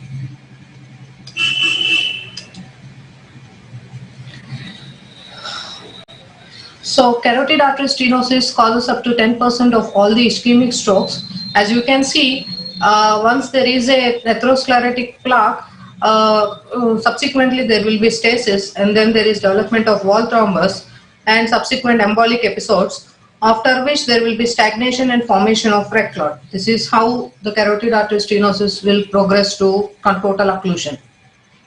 So what are the various vascular imaging we do in ischemic stroke? Carotid Doppler, MR angio, CT angio, and DSA, which is considered as the gold standard of above all the investigations. So what is the indications of DSA in ischemic stroke? Presence of bruit, presence of stenosis in Doppler or MR angio, because both of these are subjective, and in MR angio there are more of flow relative artifacts. Intracranial stenotic lesion on MR angio, because we do not know how much the artifact is affecting on MR angio. Recurrent or crescendo TIS, especially in the same territory, and suspected dissections. That's here DSA is again the gold standard. So the main indication, just to give a start, for carotid angioplasty and stenting is symptomatic greater than 50%, asymptomatic greater than 70%, lesser if opposite side is totally occluded. This is a treatment of choice, especially in post-radiation and post-carotid endarterectomy stenosis. Usually, it's better to do as early as possible. We only differ in presence of large infarcts by 3 to 4 weeks. And by large infarcts, I mean greater than 1/3 of the territory. The main contraindications which personally I strictly follow, and also all of us, especially in India, we follow, is presence of thrombus is a strict contraindication. Severely tortuous vessels, that again is operator dependent, and serum creatinine greater than 2.5. It is not possible in total occlusion. So let me start with a couple of cases. So is a 60-year-old gentleman, diabetic and hypertensive, with left MCA TIA 1 month back, and with left MCA stroke 3 weeks back, where you can see the left temporoparietal infarct on the CT, and Doppler showed greater than 80% stenosis on the same side. So here you can see, by the time I did the DSA, here you can see greater than 90% stenosis of the origin of ICA. And it's just not important to see the neck vessels. It's always important to document the intracranial circulation. We may miss tandem lesions, or we may miss other causes, or we may miss total occlusion of the T occlusion of the supraclinoid ICA. So here you can see poor intracranial flow. So we went ahead, and this is this arrow is actually showing the spider device. This is a protection device, and this is the stent. This is after placement. You can see how the vessel is nicely reconstructed after the placement of this stent.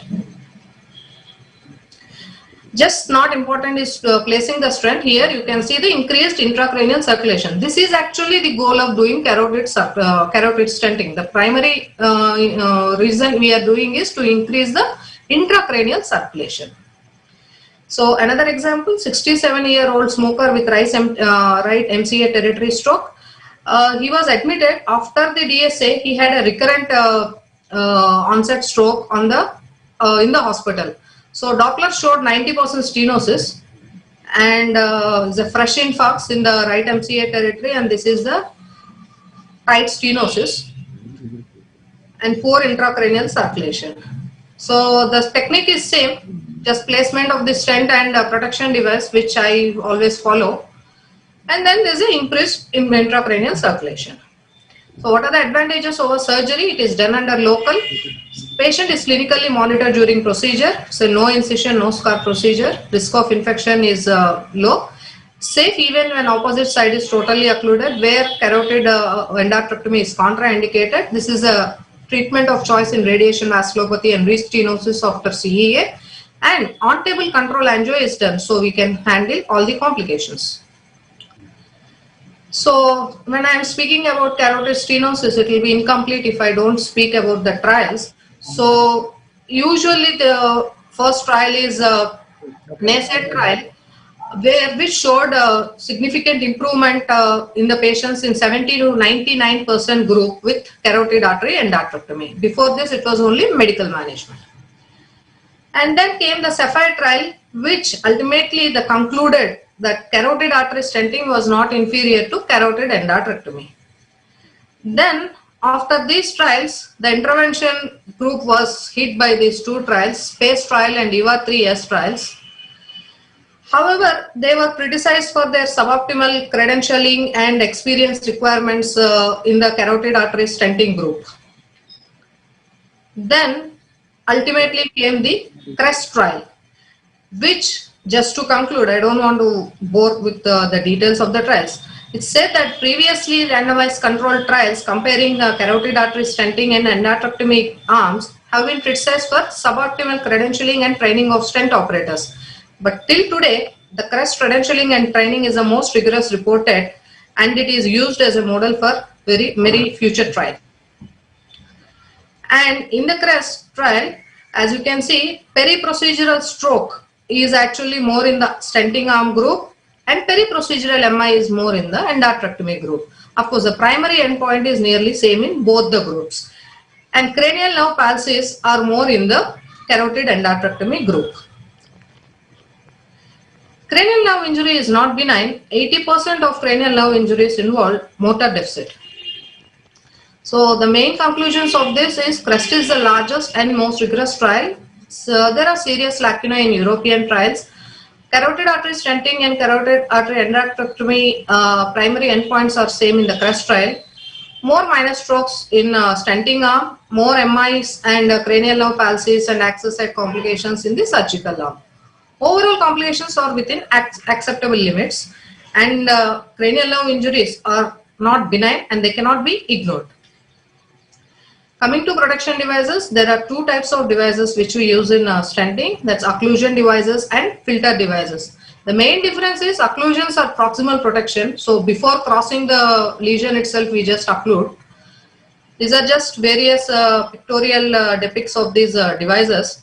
Personally, majority of the people like distal protection devices because they are easy to use. These are the various designs of the distal protective devices. And this is actually, you can see this is a distal protective device. This is what is collected in it and we have sent it for histopathology analysis which showed the clot.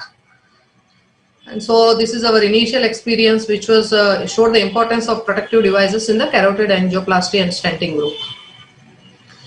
So coming to the special situations, especially, let us see one by one.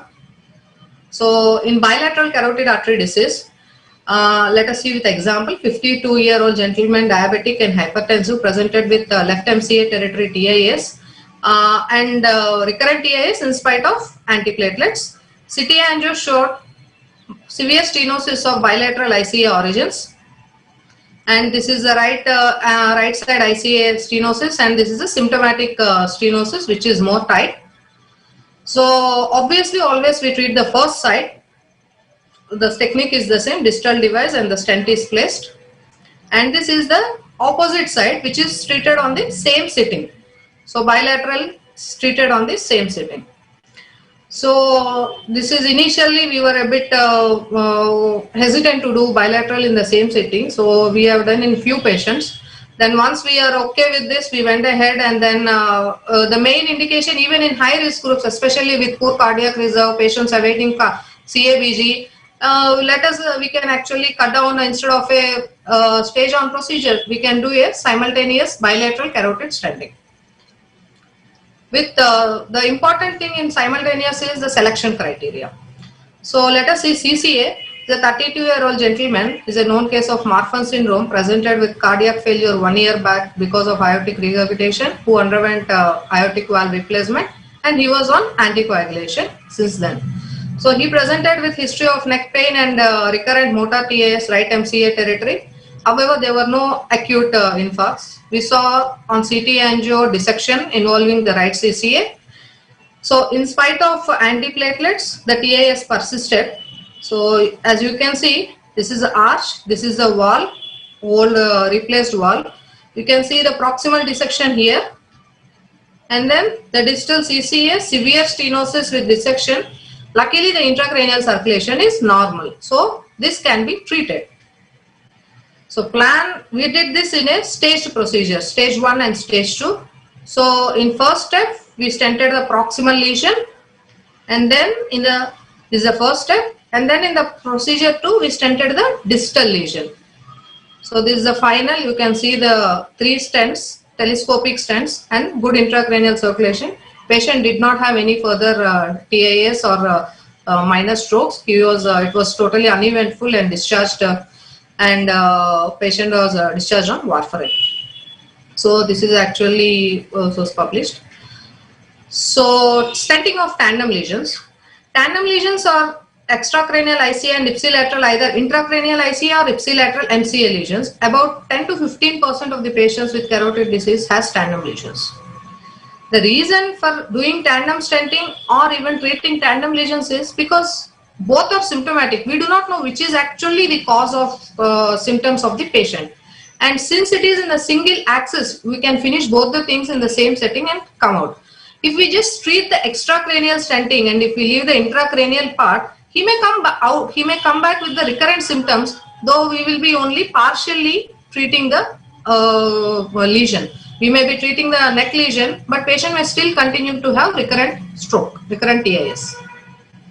So, however, the higher risk of post-procedural stroke in the series of tandem stenting, we need to see careful risk assessment of risk-benefit ratio in these procedures, because most of the times we miss the tandem lesion. So it's always important. We need to see the tandem lesion. We need to address it. It may be same sitting or next sitting, but it has to be always addressed. So let's see the example. This is a 65-year-old diabetic and hypertensive gentleman with recurrent EAS and minor strokes in spite of double antiplatelets and statins. You can see left MCA territory acute infarcts on DWI. And here is a left ICA origin stenosis here. And you can see left petrous ICA stenosis. Also there is mid-basilar stenosis. This is the ICA stenosis. There is a tight petrous stenosis. This patient, if we treat the carotid stenosis and leave this, he is going to have a increased perfusion, but he is going to have a recurrent symptoms. Of course, there is also intracranial vertebral artery stenosis. So this patient, obviously we treated first the ICA and then went in and placed a small coronary stent in the petrous intracranial ICA and then treated that, and both the lesions were treated in the same setting. So coming to a good special situation, internal carotid artery thrombus. So initially in the NACET trial, the frequency of ICAT was seen in 5.5% of the patients. That time we did not know the importance of this. And then the antiplatelets, death or stroke at 1 month, it was actually 11% in the patients in the ICAT group, that is with the thrombus group. And also the perioperative stroke or death were more in the patients with thrombus. So in a retrospective study, it has found that initial anticoagulation for symptomatic thrombus related stenosis, it leads to low rate of recurrent events, and carotid revascularization can be performed after an initial anticoagulation. Let me show you an example. It's a 70-year-old gentleman, hypertensive and diabetic, who presented with acute onset left side weakness. And on examination, he had left UM and facial palsy, dysarthria, and 4/5 power. You can see the large infarct in the right MCA territory.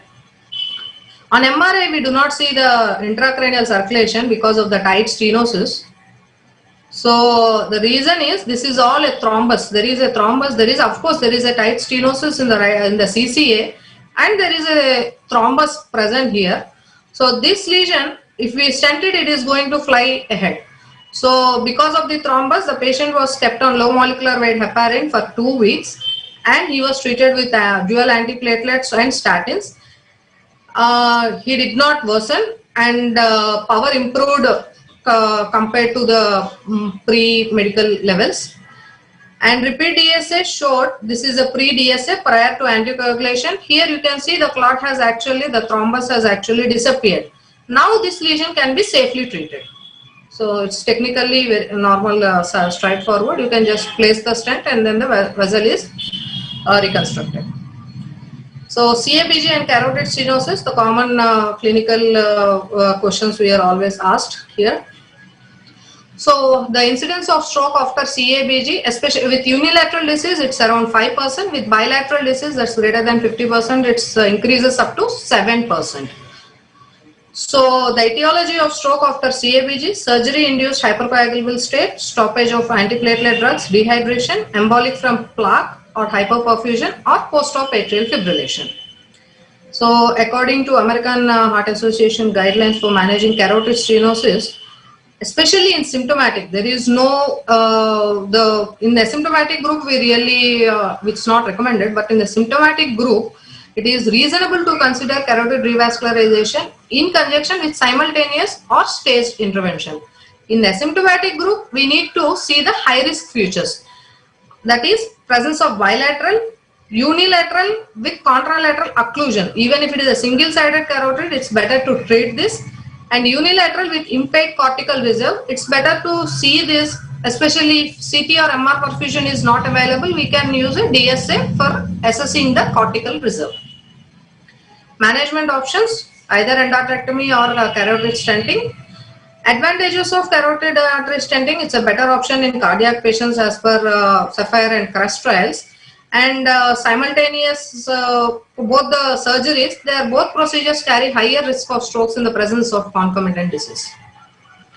So it's just as a last, I just want to show one example, because most of the time we see in the clinical practice, because here is a elderly gentleman, 55-year-old gentleman who is hypertensive from 10 years, recurrent episodes of right upper limb paresthesias and weakness lasting 10 to 20 minutes.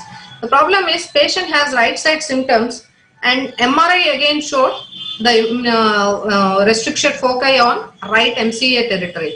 So right side symptoms, right side infarcts. So, and this is the severe flow limiting region on the right ICA.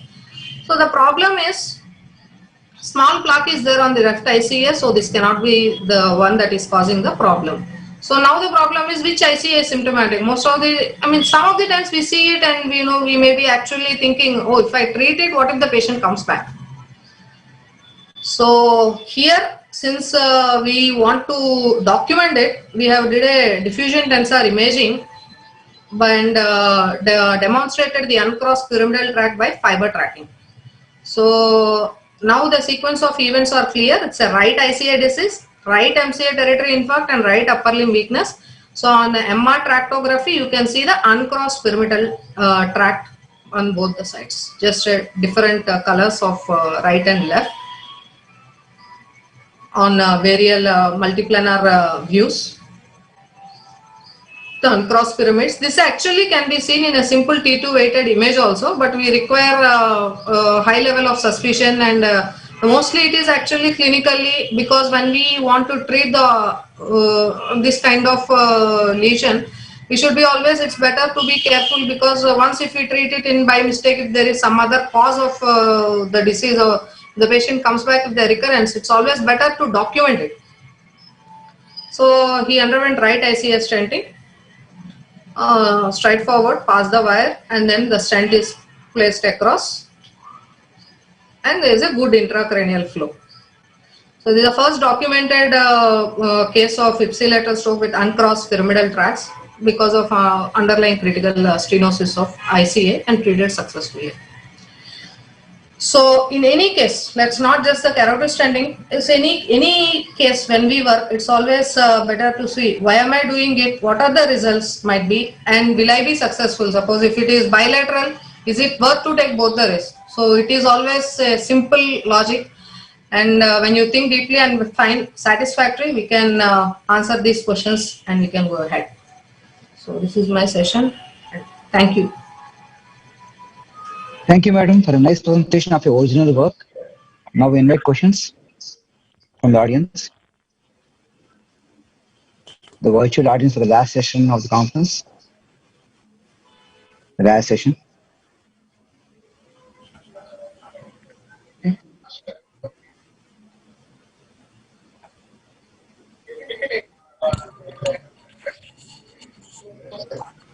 Madam, Yes, please.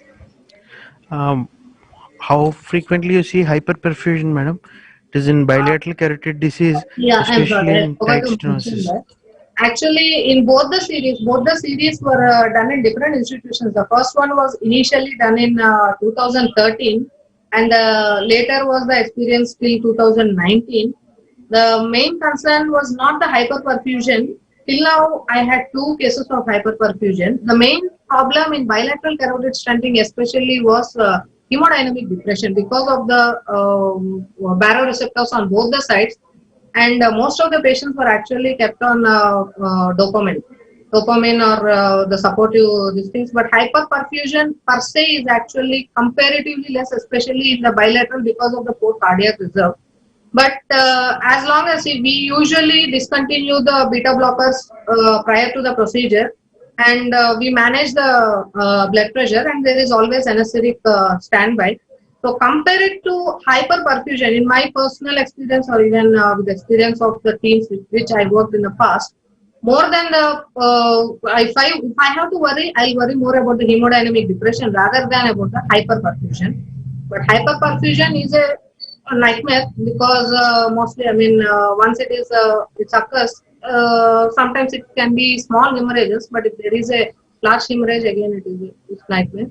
But it's always better to control good blood pressure control prior, and then go ahead with the procedure. Thank you, ma'am. Thank you, madam. There are no questions to close the session. Okay, thank you. Thank you, sir. Thank you, ma'am. So we can close the session and please join us for the validity function. Thank you.